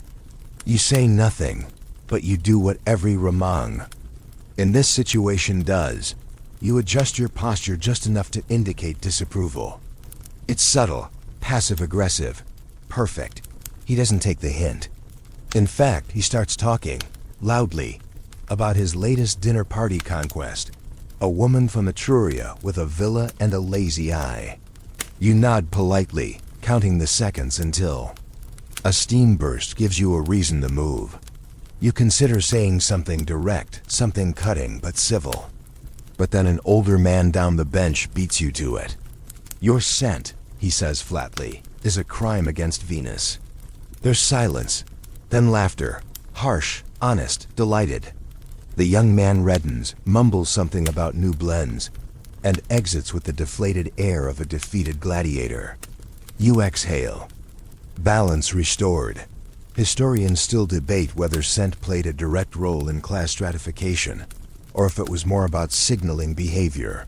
One theory suggests certain ingredients were intentionally restricted, like saffron or rare resins, not by law, but by sheer price. Another claims that smell was used as a soft power tool, emitting the right scent in the right room could open doors, seal deals, or suggest alliances without a single word. You believe both. You've seen how people react when you walk into a room smelling like competence. Or worse, when someone walks in smelling like garlic oil and regret. You move on to the frigidarium, needing a reset. The cold water bites, but it's a welcome bite. You submerge fully this time, letting the chill hammer every oversweated nerve into submission. You resurface slowly, blinking the minty sting from your eyes. The room feels calmer now, the air lighter. You sit on the edge dripping and feel your skin tighten in the best way. The scent is gone. The tension is gone. You are a clean slate. Again, you towel off, nod to the attendant, and dress slowly. As you wrap your belt, a man nearby offers you a compliment on your oil. You smile. It's the hawk feather one. Still working, still subtle. He asks where you got it.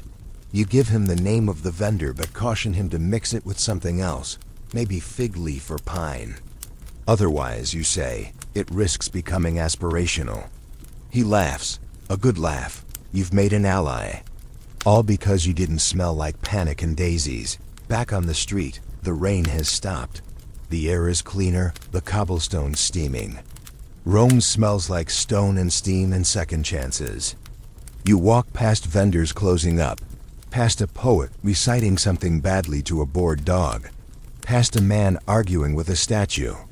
And you somehow feel centered. All because of a few drops of oil and the shared silence of the baths. Scent in Rome isn't decoration. It's identity, it's intent. And tonight, yours says, I survived the vive the. The next morning starts, oddly enough, with laughter your neighbors, loud and guttural, bouncing off the courtyard walls like a drunk centurion singing about his ex-wife. You peek through the slats of your shutters to find the source, half expecting some scandal involving another poorly tuned lyre concert. Instead, you see a group of bathhouse regulars wrapped in towels, sipping watered wine and gossiping as if the thermae extended its reach directly into your front steps. Which in a way, it does. The bathhouse isn't just a building. It's a gravitational field, a social magnet, a sponge for everything from secrets to backhanded compliments. You rub your face, vaguely scented still from yesterday's misadventures, and realize you've become part of its orbit too. You might not admit it publicly, but this place has replaced temples and taverns as your sanctuary of choice. You head there now, feet moving more from habit than intent. Along the way, you pass a group of young athletes, shirtless and glistening in the morning sun, wrestling near the palaestra with the kind of excessive masculinity that demands a soundtrack. Their bodies are polished like marble, each movement a subtle brag. You catch a whiff of their oil plain olive, maybe touched with laurel. Functional, cheap, but effective. These are not the perfumed elites from last week's banquet. These are the heartbeat of Rome, the ones who bleed in the arena and bathe like they're erasing failure. Inside the thermae, the space is already filling with bodies and voices, the rising steam blurring outlines, softening sharpness like a painter gently smudging the world. You recognize faces, some noble, some not. A senator's aide arguing about grain subsidies, while a butcher cleans his nails with the same indifference he shows his clients. You pass two freedmen who whisper, too quickly to be innocent, probably plotting another wine smuggling scheme. And a priest, barefoot, humming a tune that suspiciously resembles last week's gladiator chant. You know them. They know you. The bathhouse is a social equalizer, in theory. In practice, it's more like a performance where everyone's naked. But no one's truly exposed. You undress, step into the apodyterium, and immediately feel the shift. The air presses against your chest, warm and wet and intimate. You sit beside a man whose skin shines with a dull bronze tint, some herbal concoction meant to prevent sunburn or summon spirits, depending on whom you ask. He nods. You nod, and that's enough. You reach for your oil flask, still the hawk. Feather blend, mellowed now by a few days of use, and begin the familiar motion. Rub, breathe, scrape. The strigil glides down your shoulder, catching flecks of old skin and yesterday's mistakes. The man beside you watches, then gestures toward your tool. Bronze? He asks. You nod. A gift. He raises his brows, impressed. Mine's tin. Scratches more than it cleans. You pass him your strigil. He tests it, nods approvingly, hands it back with reverence. Just like that, you've made another silent ally, sealed in sweat and shaped by scraped-off history. You move next into the caldarium, where the heat hits like a memory of childhood fevers. A man recites poetry in the corner, something about lost love and improperly. Stored olives, no one listens. You close your eyes, let the warmth melt into your pores. And that's when you hear it.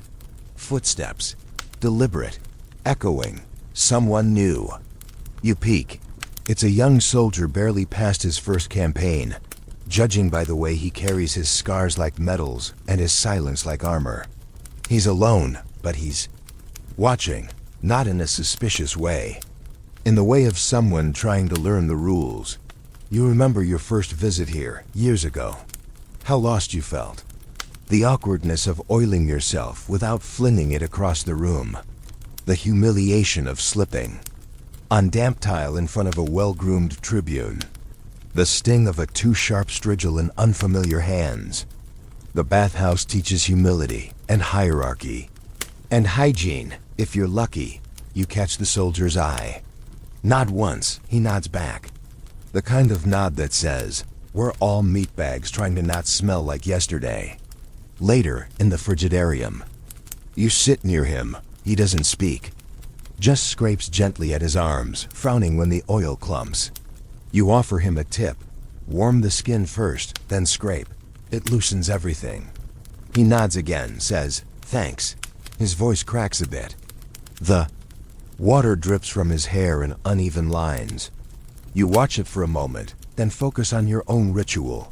One scrape. One breath.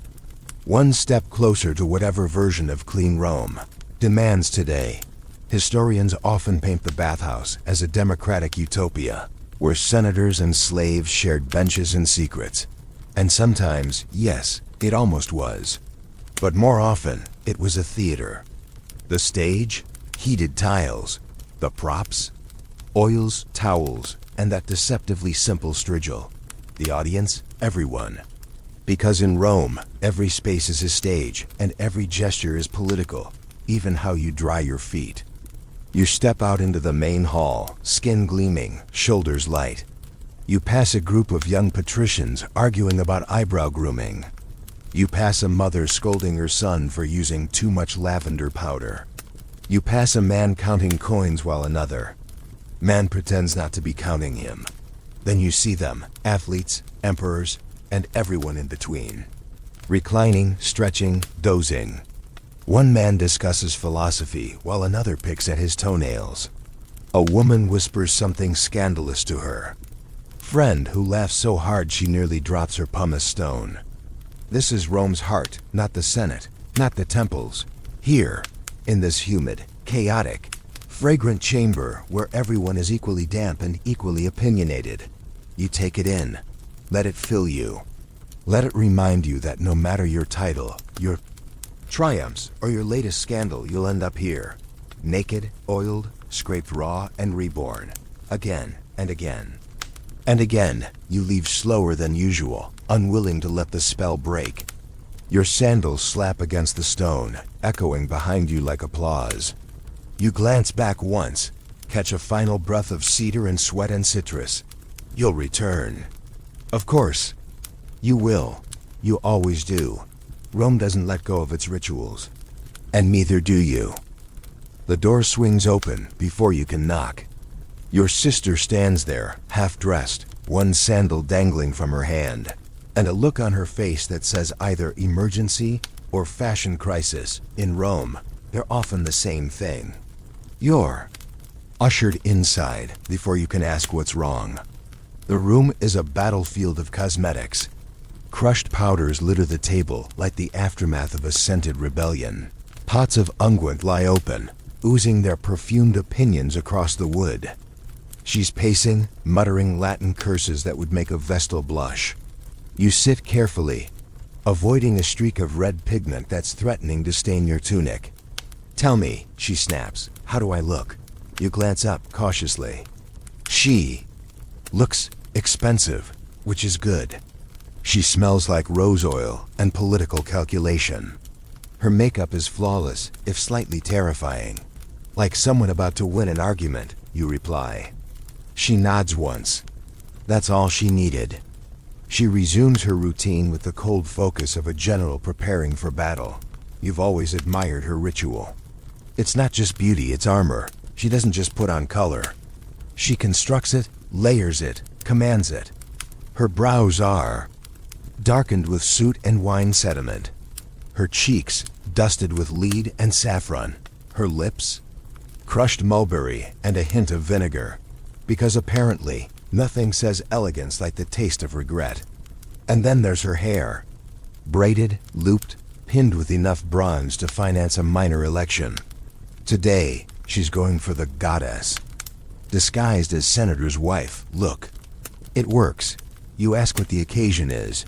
She sighs. Dinner with a praetor's son. He smells like goat but owns vineyards. Classic dot, she offers you a seat and slides over a bowl of olives. You nibble while she adds finishing touches. Pumice stone to the elbows. A light dusting of ground pearl across the collarbone. She even flosses her teeth with a thread soaked in mint and irony. This is Rome's version of subtle. And all of it, every step, is performed in full awareness that no one will thank her for it. But they'll notice. And that's what matters. Historians often forget to mention the sheer effort women invested just to be allowed into the conversation. They don't write scrolls about eyeliner or the debates over how much rouge signals flirtation versus desperation. But here now, you see it for what it is: survival. Politics written in powder and oil. A dance where one smudge can cost you a marriage or a villa. You offer her your own scent, the hawk feather blend. She sniffs it, considers, then adds a drop to her wrists. Needs more bite, she murmurs, but keeps it. That's approval dot, she turns to you suddenly. Your cuticles look like they've been negotiating land deals. You blink. She pulls your hand closer, tuts, and begins scraping gently with her nail blade. You can't go around with fingers like these. What if you're offered a document? A cup? A hand in marriage? You snort. Highly unlikely. She doesn't laugh. Then it's even more important. Surprises don't give time for grooming. You nod. This makes a horrifying amount of sense. She finishes your hands with a dusting of powder. There, she says. You look less like a peasant impersonating a merchant. High praise. She rises, adjusts her robe, and gives you a once-over. You should exfoliate your ears more often. You thank her. She waves you off. Her escort is at the door, a tall, nervous man who smells like basil and fear. She leaves with a flourish. The scent of her exits a full 30 seconds after she does. You sit alone for a moment, listening to the silence settle. Then, curiosity gets the better of you. You wander to her vanity and examine the tools of transformation. The pumice stone is smooth, almost delicate, clearly used often. Her strigil is thinner than yours, curved like a whisper. There's a brush carved from bone, a vial of scented ash, even a tiny metal stick for shaping eyebrows barbaric and brilliant. You touch each one with a strange reverence. These are not accessories. They are weapons. Back outside, the city is beginning its usual descent into chaos. Children shouting, vendors hawking, someone playing a lute badly enough to cause actual property damage. You navigate it like a ghost, still scented faintly with your sister's finishing powder. You make your way to the market, where everything and everyone is loud. You pass a group of women comparing oils. One swears by myrtle, another argues for clove. A third suggests a blend that includes dolphin fat. You hope she's joking. She is not. You stop at a stall to restock. Your oil is running low, and the weather's turning. Something spicier, maybe, or woodier. The merchant recommends one that's supposed to attract favor from Fortuna. You sniff it. Smells like ambition and slightly burnt rosemary. You buy it. He throws in a new pumice stone. Volcanic from Vesuvius, he claims. You know better. Probably from a ditch. But it feels right in your hand. A little rough. A little holy. That night you take your time preparing for bed. You scrape your arms gently. Rub oil into your neck, your shoulders. The scent lifts slowly, filling the room with something old and intentional. You file your nails with the care your sister would demand. And then, in a moment of strange defiance, you pluck a single eyebrow hair. Painful, pointless, powerful. You stare at the mirror and grin. You're no beauty, but you are curated. In Rome, that's the point. There are two kinds of Roman dinner parties. The ones you attend for pleasure, and the ones you attend for survival. Tonight's is absolutely the second kind. You stand outside the domus of Gnaeus Copernicus Lentulus, pretending not to sweat. Through your tunic while silently rehearsing the correct order of pleasantries, compliments, and plausible denials. The man owns 5 villas, 3 ships, and possibly the soul of your banker. His dinners are less about food and more about assessment of loyalty, of fashion, of who's up and who's bleeding metaphorically beneath the gilded couches. You adjust your belt, run your fingers along your collarbone to ensure it still smells faintly of rosemary and strategic self-interest. Then step through the threshold with the practiced confidence of a man who's already calculated the distance. To the nearest exit. Inside, it's already a riot of polished marble, overlit chandeliers, and people pretending they didn't spend all afternoon deciding whether peacock eggs were still fashionable. The atrium is thick with fragrance competing scents of sandalwood, citrus, myrrh, and at least one person who tragically misjudged how much civet is too much civet. You nod to acquaintances, smile at rivals, and make a mental map of who's standing next to whom. This is where everything begins, before the reclining, before the toasts. You're being evaluated now, in real time, by people who could torpedo your future with a raised eyebrow and a whisper. The bathing you did earlier wasn't just hygiene. It was rehearsal. You cleaned, yes, but more importantly, you sharpened. The skin on your arms is smooth, your hands freshly filed, and your scent carefully calibrated to say, respectable but not trying too hard. Which is harder than it sounds, given that Gnaeus's last guest to wear a common oil blend was quietly removed from the guest list and replaced with a senator's nephew who smelled like cedar and upward mobility. You pass into the triclinium. The couches are arranged in the usual fashion U-shaped, designed to promote intimacy and hierarchy at the same time. You're assigned a spot 2 seats away from the host, not the top position, but close enough to be seen and heard without being expected to say anything truly clever. You recline, tucking your feet neatly, hands positioned where they'll appear.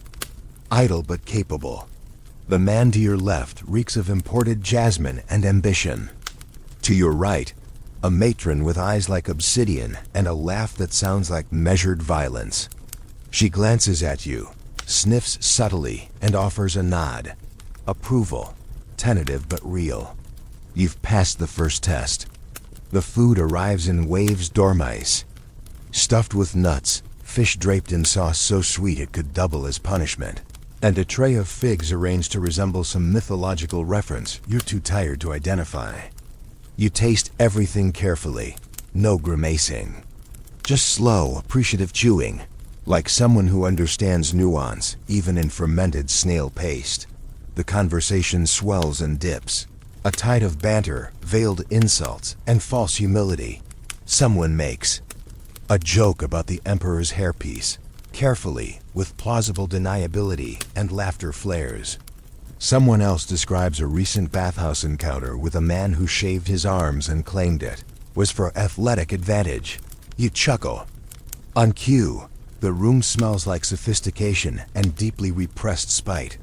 You take a sip of wine, diluted but still potent, and focus on not over-sipping.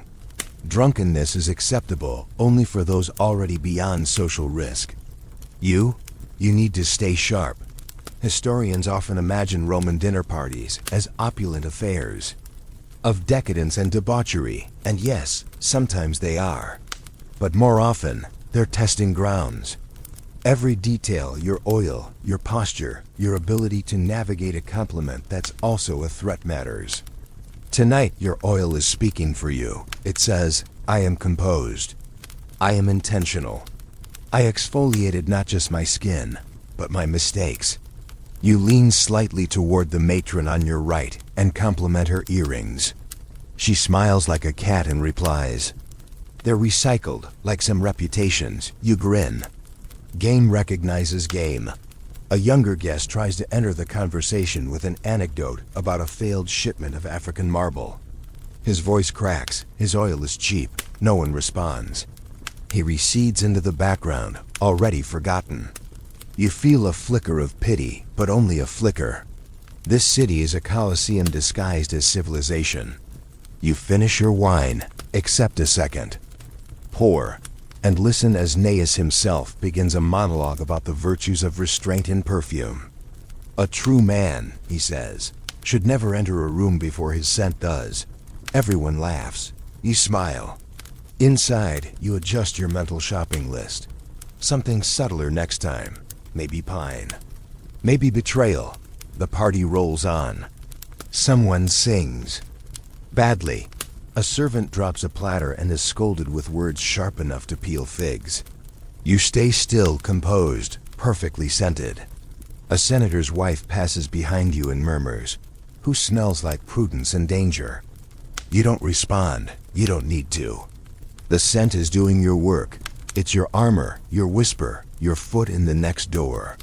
You recline just slightly deeper, one hand over your stomach like a philosopher with secrets. The candles flicker. The plate's empty. And you, for once, don't have to say anything. You've already been heard. The morning after a high-stakes dinner party in Rome doesn't come with silence, it comes with construction. You wake to the thunderous groaning of pulleys and shouts of laborers installing new marble columns across the alley.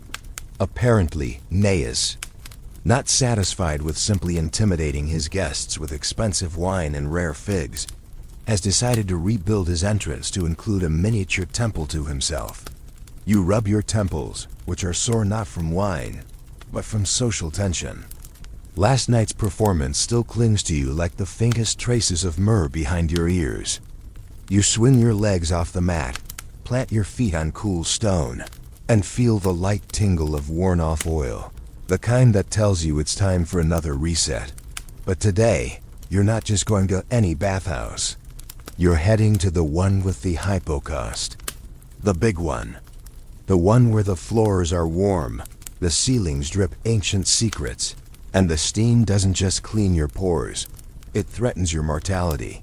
You're excited, nervous, mildly constipated. You dress carefully, pack your grooming kit with a reverence usually reserved for military campaigns, and head out. The bathhouse looms large on the Aventine, massive and humming with life even before the 6th hour. Its outer walls are adorned with mosaics of mythic bathers, Hercules exfoliating, Venus reclining in oils, Mars awkwardly being loofah'd by 3 nymphs. Subtlety was never Rome's strength. You hand over your entrance fee, nod to the slave, overseeing the lockers, and strip without ceremony. You're here for the hypocaust, and that means preparation. You oil up first modestly, no over-scenting today. You go with a blend of juniper and cedar, grounding and masculine, with just enough herbal bite to make people think you might own land. The apodyterium here is a marvel. You walk across heated marble tiles that radiate warmth from the massive hypocaust system beneath. Rome's finest architectural flex isn't its aqueducts or roads, it's this. Underfloor heating powered by controlled fire, feeding warmth into hollow columns and chambers, wrapping the entire structure in a slow, even glow. It's genius, it's dangerous, and it smells faintly of charcoal and victory. You lower yourself onto a heated bench and feel your body respond immediately. Shoulders drop. Breath deepens, thoughts uncoil. This is not just luxury. It's the illusion of immortality. You notice the slaves attending to the fires, small shadows darting through access corridors under the floor. They keep the fires burning, stoke them constantly, watch for cracks. Historians still debate how many accidents occurred in these systems. Did people fall in? Was there ever an explosion? Maybe, probably. But for now it feels safe, powerful. You're literally sitting on top of fire and pretending it's just ambience. A senator enters, wrapped in the kind of arrogance that comes from never having scrubbed your own back. He lowers himself next to you, mutters something about grain prices, and starts talking without invitation. You nod occasionally, eyes focused on a particularly intricate fresco of Apollo bathing in golden light. The senator smells like saffron and borrowed influence. You hold your tongue, but internally you rank him. Competent elbows, poorly maintained heels, too much scent behind the knees. Amateur. Then comes the call. To the caldarium, you rise. Move with the flow. The caldarium here is vast, steamy, echoing with the sounds of dripping water and muffled groans. You step inside, and the heat wraps you like a wet blanket with authority issues. It's intense, not just hot hypocaust hot, the kind of heat that makes your thoughts slippery and your pores scream. You sit, slowly, carefully. The bench is scalding, you adjust. Breathe, let it all rise to the surface. Someone pours water onto a slab. Steam billows, then envelopes. It's a cloud, a womb, a smothering mother of purification. You close your eyes and feel everything loosen. Dirt, dead skin, regret. You sit next to a man you've seen before, poet with oily hair and a laugh that sounds like spilled ink. He hums softly. Best time of day, he murmurs. You nod. It's true, no lies in this heat. Just sweat and silence. You take out your pumice stone. Begin the ritual. Slow scrapes along the arms, then the legs. The stone pulls away, grime smooths. Imperfections. The poet watches. Vesuvius? He asks. You nod. Thought so. I've got one from Etna, a little softer. You exchange stones briefly. Feel the difference. His is rounded, worn. Yours has bite. He hands it back. Yours is angrier, he says. So am I, you reply. He smiles. Historians still argue about whether bathhouse architecture influenced Roman ideas of the body. Some say the grandeur of places like this taught citizens to treat their bodies as temples, maintained, sculpted, adored. Others argue the opposite, that the anonymity of communal bathing stripped the body of mystique, turned it into a public utility. But here, sitting over fire, naked among strangers, scraping off weakness with volcanic grit, you feel both truths. You are sacred and expendable, divine and disposable. That's Rome. You finish with a cold plunge that almost stops your heart. The shock is holy. You rise from the water gasping, cleansed, reborn, slightly afraid of your own nipples. You dry off slowly, savoring the last warmth from the floor, the lingering scent of cedar, the echo of everything you've just shed. You dress with care. Even the act of tying your belt feels ceremonial. You step outside into the cooler afternoon air and feel lighter, not just cleaner, but recalibrated. Balanced as you descend back into the city streets, your skin still humming. You pass a group of young men laughing about a failed date and a wax mishap. One of them sniffs. Someone smells like a man who means business. You don't turn around. Just smile. The hypocaust's warmth lingers in your bones. Today, you don't just smell like control. You are it. The day starts with a temple bell, not yours, but close enough to jolt you awake and make you rethink every questionable life choice you made yesterday, including, but not limited to, that second cup of honeyed wine and the ambitious eyebrow. Grooming experiment. You sit up slowly, every muscle reminding you that hypocaust heat is only relaxing until your ligaments decide to stage a rebellion. Your skin, however, feels incredible, smooth, balanced, scented faintly of juniper and the kind of subtle pride that Roman sculptors gave to statues of gods who just bathed. You breathe deeply. The air carries a mix of incense smoke from nearby altars and a scent you can only describe as early morning guilt from the bakery below. Your stomach grumbles. You suppress it. You've got bigger issues than pastry envy.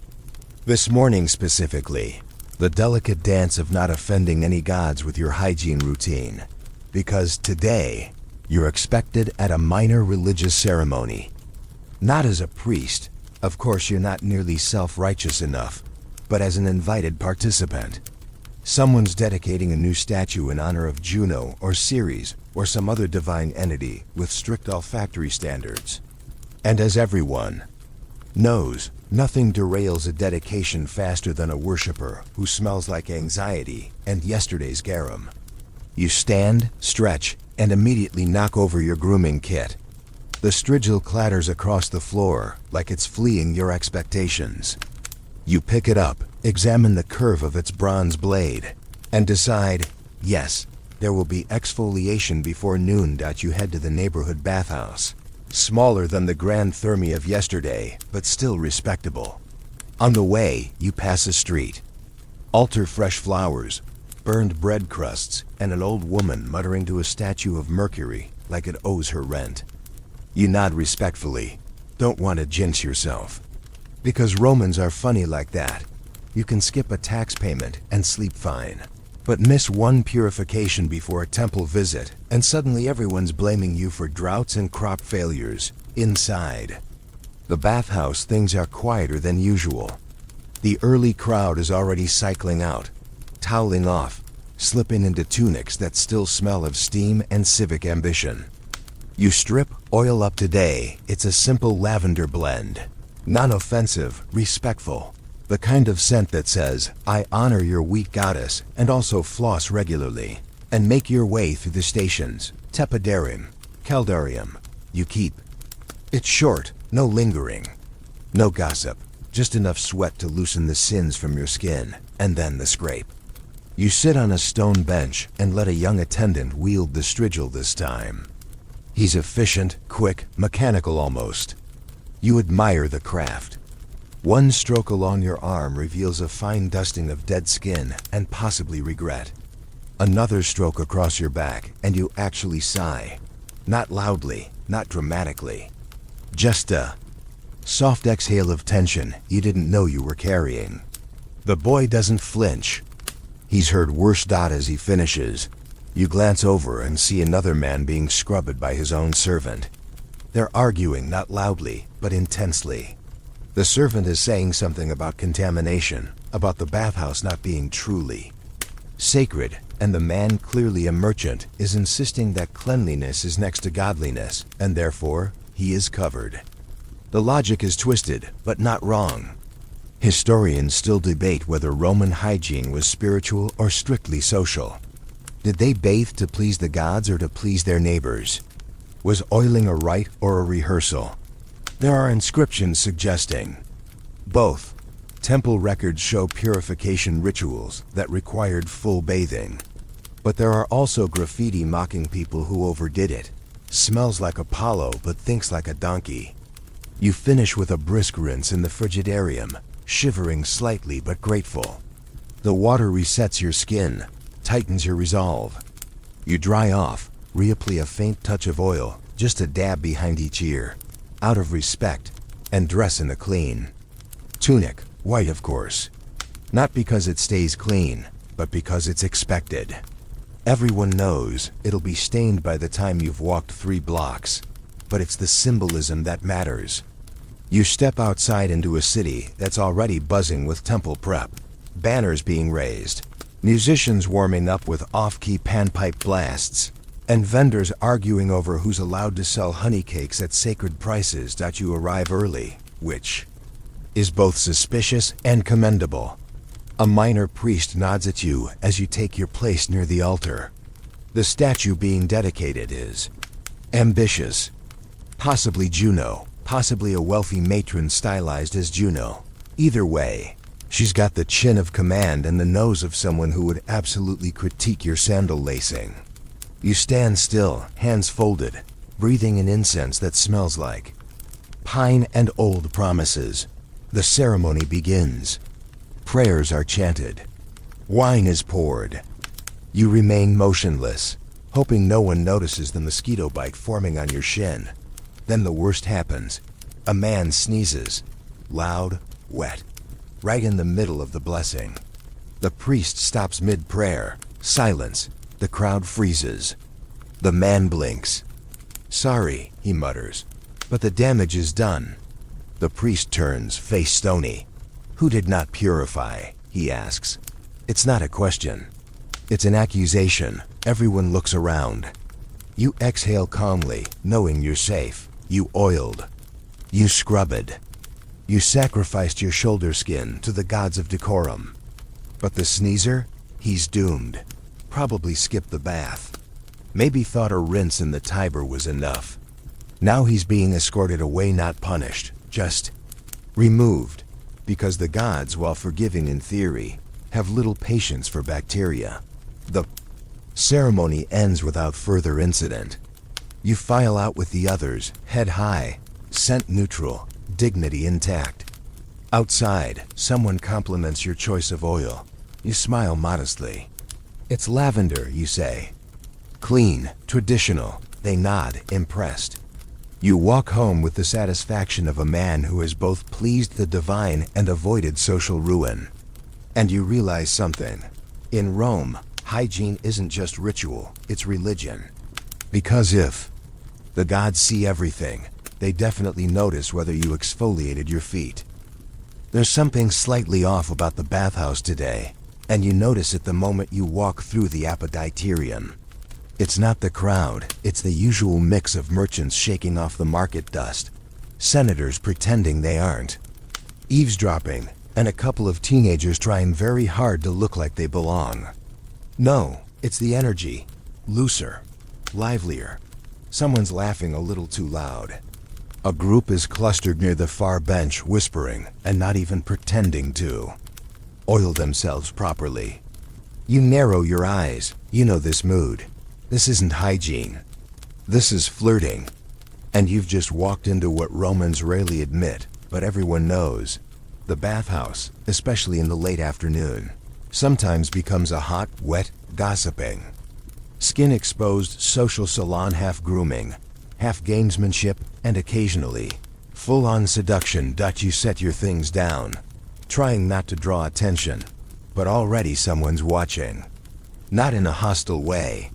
In a curious, maybe evaluative, maybe flirting way. You glance to the left. There's a man trimming his beard with a bronze razor shaped like a dolphin. He's humming, shirtless, toned, and very aware of his lighting. You've seen him before. Always arrives late, always leaves alone, but always leaves with a new story attached to his name. You avert your gaze, not out of shyness, but because in Rome, eye contact means intent, and you haven't decided yours yet. You oil up. Today's blend is basil and pine, earthy, clean, slightly detached. It says, "I'm approachable but not desperate." As you start applying it to your shoulders, someone walks past and brushes your arm. Not enough to be accidental, not enough to start a fight. Just enough to say, "I see you." You glance. It's a younger man, draped in a towel too small for modesty, laughing with someone else but very aware of your existence. You raise an eyebrow. He grins. The strigil in your hand suddenly feels less like a grooming tool and more like a prop. In a very complicated play, you move to the apodyterium. It's fuller than usual. A circle of loungers is playing a word game involving mythological puns and body hair. Someone wins with Meduskin. There's applause. You sit down quietly. On a bench, oil glistening faintly under the lamplight. Across the room, two women whisper and giggle. One of them dabs scented oil behind the other's ears. And it's either friendship or something more. But either way, it's the kind of thing Rome politely doesn't label as long as everyone behaves like it's about cleanliness. Historians still argue about the nature of Roman bathhouse culture. Was it strictly platonic? Was it a space for casual encounters? Some inscriptions hint at scandal-scribbled names, drawings, the occasional poetic obscenity. Others suggest the baths were policed, that morality was maintained through presence and pressure. But reality, as usual, sits between the cracks in the marble. The truth is that Rome tolerated a great deal, so long as you were discreet, so long as you looked clean, and so long as nobody complained with enough influence to make it matter. You shift slightly, letting the steam wrap around your shoulders. A man approaches and asks if you need help with your back. It's a loaded question. You pause, then hand him the strigil, nodding once. He smiles. Begins scraping, not roughly, but not gently either. The strokes are methodical, maybe a little longer than necessary. You stay still, heart calm, eyes forward. This is a negotiation, not a romance. When he finishes, you thank him. He offers his name. You don't return yours. Not yet. He doesn't ask again. You move into the caldarium to sweat out the rest of your hesitation. It's hotter than usual. A couple is already reclining on the far bench, not touching, but seated so closely their shoulders might as well be married. You ignore them, find your corner, let the heat do its work. Oil liquefies on your skin. Breath comes slower. You close your eyes. Around you, the room buzzes not loudly, not obviously, but with energy. Unspoken rules. Implied invitations.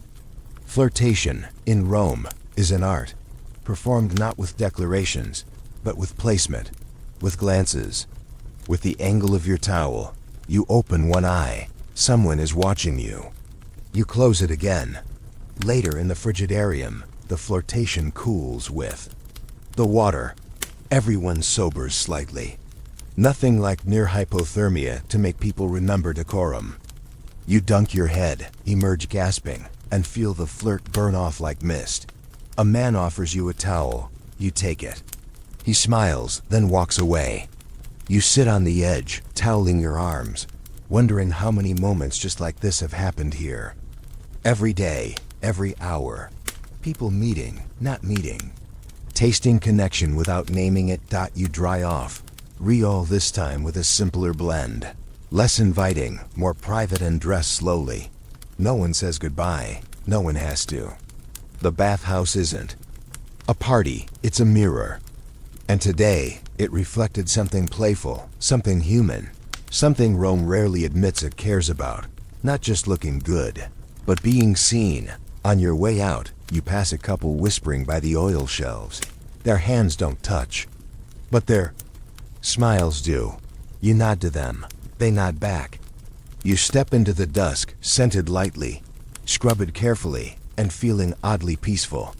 Clean not just in skin, but in connection. Sometimes the bathhouse is a place for hygiene. Sometimes it's a place for history. And sometimes it's just a place where two people say everything without saying anything at all. By now, stepping into the bathhouse feels less like entering a building and more like returning to a ritual cave where your former selves hang in the steam, nodding at you knowingly. You're not just here to scrub and scent anymore. You're here to reflect, recalibrate, and watch Rome unravel gently in a haze of oil and awkward conversations. You've done this dance enough to know who will sit where, who's likely to over-oil, and who's pretending their strigil is gold-plated, when it's very obviously brass. But today something is off. The mood is quieter, more restrained. The clamor has dipped to a murmur. You can almost hear the scrape of one man's heel being decalced 3 benches away. It's unsettling. You start to wonder, has something happened? Or is this the rare silence that creeps in just before something profoundly Roman erupts in everyone's face? You undress, hang your tunic, and oil up with your usual blend basil and laurel today. A good middle ground between I might be important, and I definitely won't poison your soup. You step into the apodyterium, scanning faces. Familiar, familiar, too familiar. And then you spot him, a magistrate. Sitting alone, no attendants, no entourage. He's massaging oil into his arm like a commoner and staring into the distance like he just discovered his taxes have feelings. You sit nearby, not too close. The rule in the bathhouse is proximity implies conversation, but only if the other person signals back. He doesn't. He's tense. You nod. He doesn't nod back. You start to sweat, and not from the heat. You move on to the caldarium. This room is usually the social oven, where gossip bubbles and alliances bake, but today it's simmering, not boiling. A merchant mutters something to a baker, who shrugs and stares at the ceiling. A group of scribes whisper too quietly for comfort. The steam feels heavier, like it's listening. You sit. You breathe. You oil again, more out of habit than necessity. Your skin already glistens like polished politics. Someone next to you breaks the silence. They say a senator's son was found in the Subura, he says. Washed, perfumed, throat cut. You freeze, not from fear, from recognition. The son? You saw him, last week. He complimented your sandal lacing. He asked where you got your oiled out. The man continues. No theft, no sign of struggle, just posed, as if he was about to speak. You nod, slowly. Rome is a city where death is expected, but presentation matters. A corpse is not just a body, it's a message, and this one? It was composed. Like a dinner guest, the man beside you leans in. Too clean, he whispers. That's the problem. No dirt, no blood. Just scent and silence. You nod again, because you know. In Rome, cleanliness might be a virtue, but too much of it? Suspicious, especially when it arrives without explanation. Historians still argue about how Romans treated death in relation to grooming. There are records of families bathing the deceased with the same oils used by the living, of slaves perfuming corpses before funerals, of death masks smoothed with pumice so ancestors could be remembered at their best. But what if the act of cleaning a body wasn't for remembrance but for erasure? You stand, suddenly aware of how much oil clings to your own skin, how your scent might betray you as being too careful. You rinse in the frigidarium like you're trying to forget something. Your skin tightens. Your thoughts race. Outside, the mood continues low, careful, uneasy. Even the usual strigil seller has fewer jokes. You catch snippets. Political. Disgrace. Too clean, too soon. Someone else murmurs that the oil found on the boy was expensive, imported, unusual. You feel your stomach twist. You bought a new blend last week. You remember the scent. You remember the compliment. You remember not answering his question. Back in the changing area, you overhear two men arguing over whether to continue bathing publicly. This place is being watched, one hisses. The other scoffs. Everywhere's watched. At least here we're already naked. You chuckle to spite yourself. It's a dark joke. Too true to be funny. You dress slowly, carefully. You refold your tunic so it looks like you weren't in a rush. You apply no post-bath oil. Better to smell like caution today. You step outside, and Rome greets you not with noise, but with the thick hush of a city trying not to be noticed. The sky is overcast. The market is oddly quiet. Even the beggars have lowered their pitch. You walk faster than usual, sandals slapping against wet stone, heartbeat echoing somewhere near your spine. You pass a vendor hawking perfume in glass vials shaped like gods. He offers you one shaped like Venus.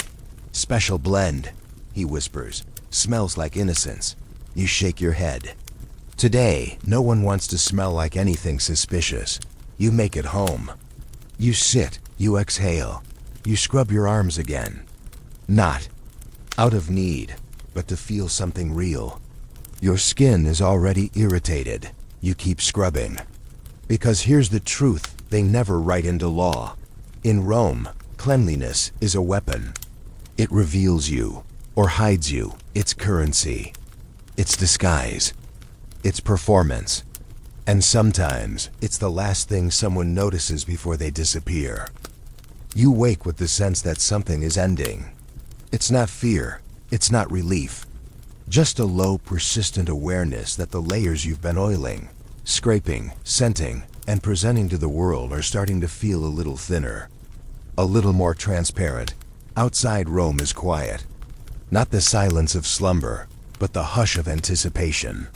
Like the city is holding its breath, waiting to see who trips next. You stand slowly, joints aching not from age but from repetition. How many days have you spent preparing to be seen? How many hours poured into the ritual of being clean, not just hygienically, but politically, socially, spiritually? You lose count. But you keep going. Because in Rome, if you stop polishing, someone will chisel a version of you that doesn't match your own. You move through the motions familiar now, like a prayer. You gather your things. Strigil, oil, fresh tunic. You choose your scent carefully. Not too bold, not too unique. A blend of sage and something smoky, like burned laurel and confidence that doesn't need to introduce itself. You walk to the bathhouse one last time, not out of necessity, but to complete the loop. To return, not as a man desperate to be clean, but as someone who finally understands what all of this was for. Inside, the air is soft, scented with the oil of 1,000 aspirations. You see familiar faces.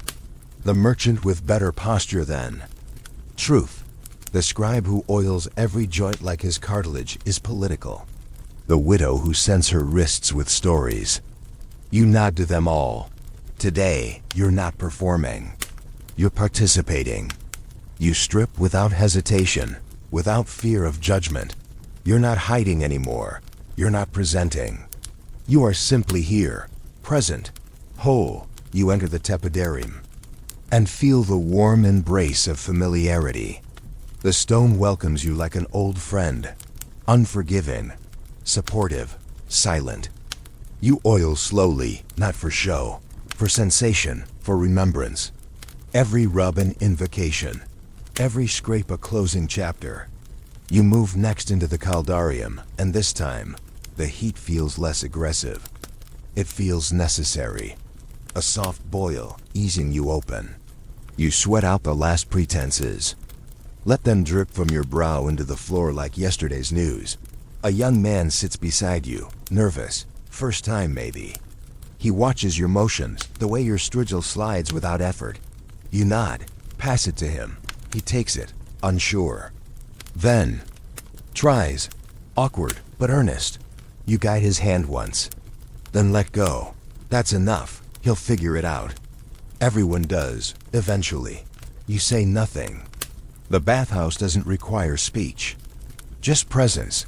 You plunge into the frigidarium and let the cold bite. It sharpens you, not painfully. Just enough to remind you you're still here. You float for a moment. Not literally. Emotionally. You float in the idea of yourself, suspended. Between the roles you've played and the skin you've peeled away, you emerge, toweling off without urgency. You dry your arms, your legs, your face, then pause.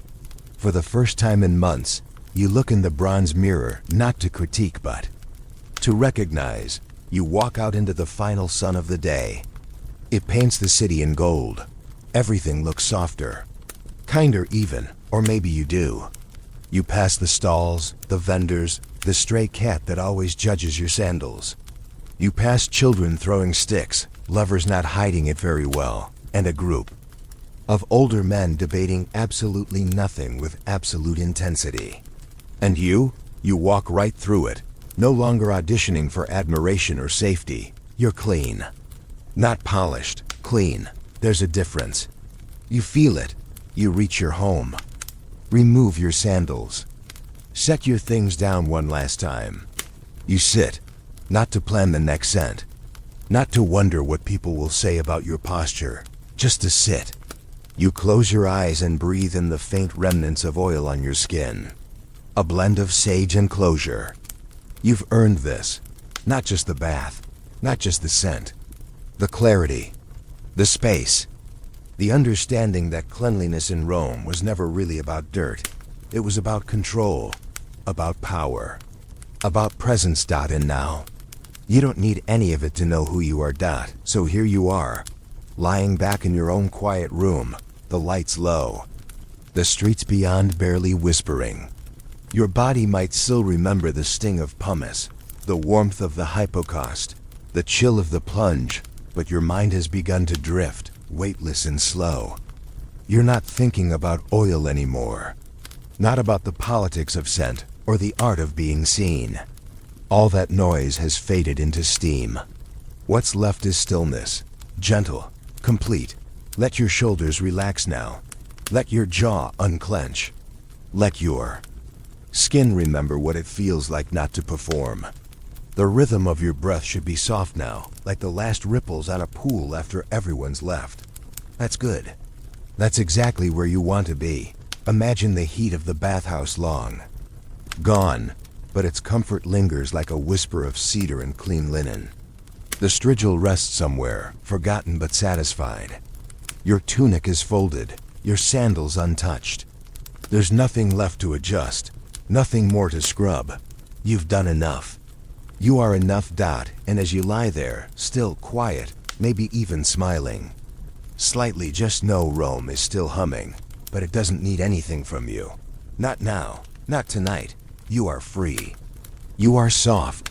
You are slipping into sleep like oil into warm skin. Let the stories drift. Let the lights dim further.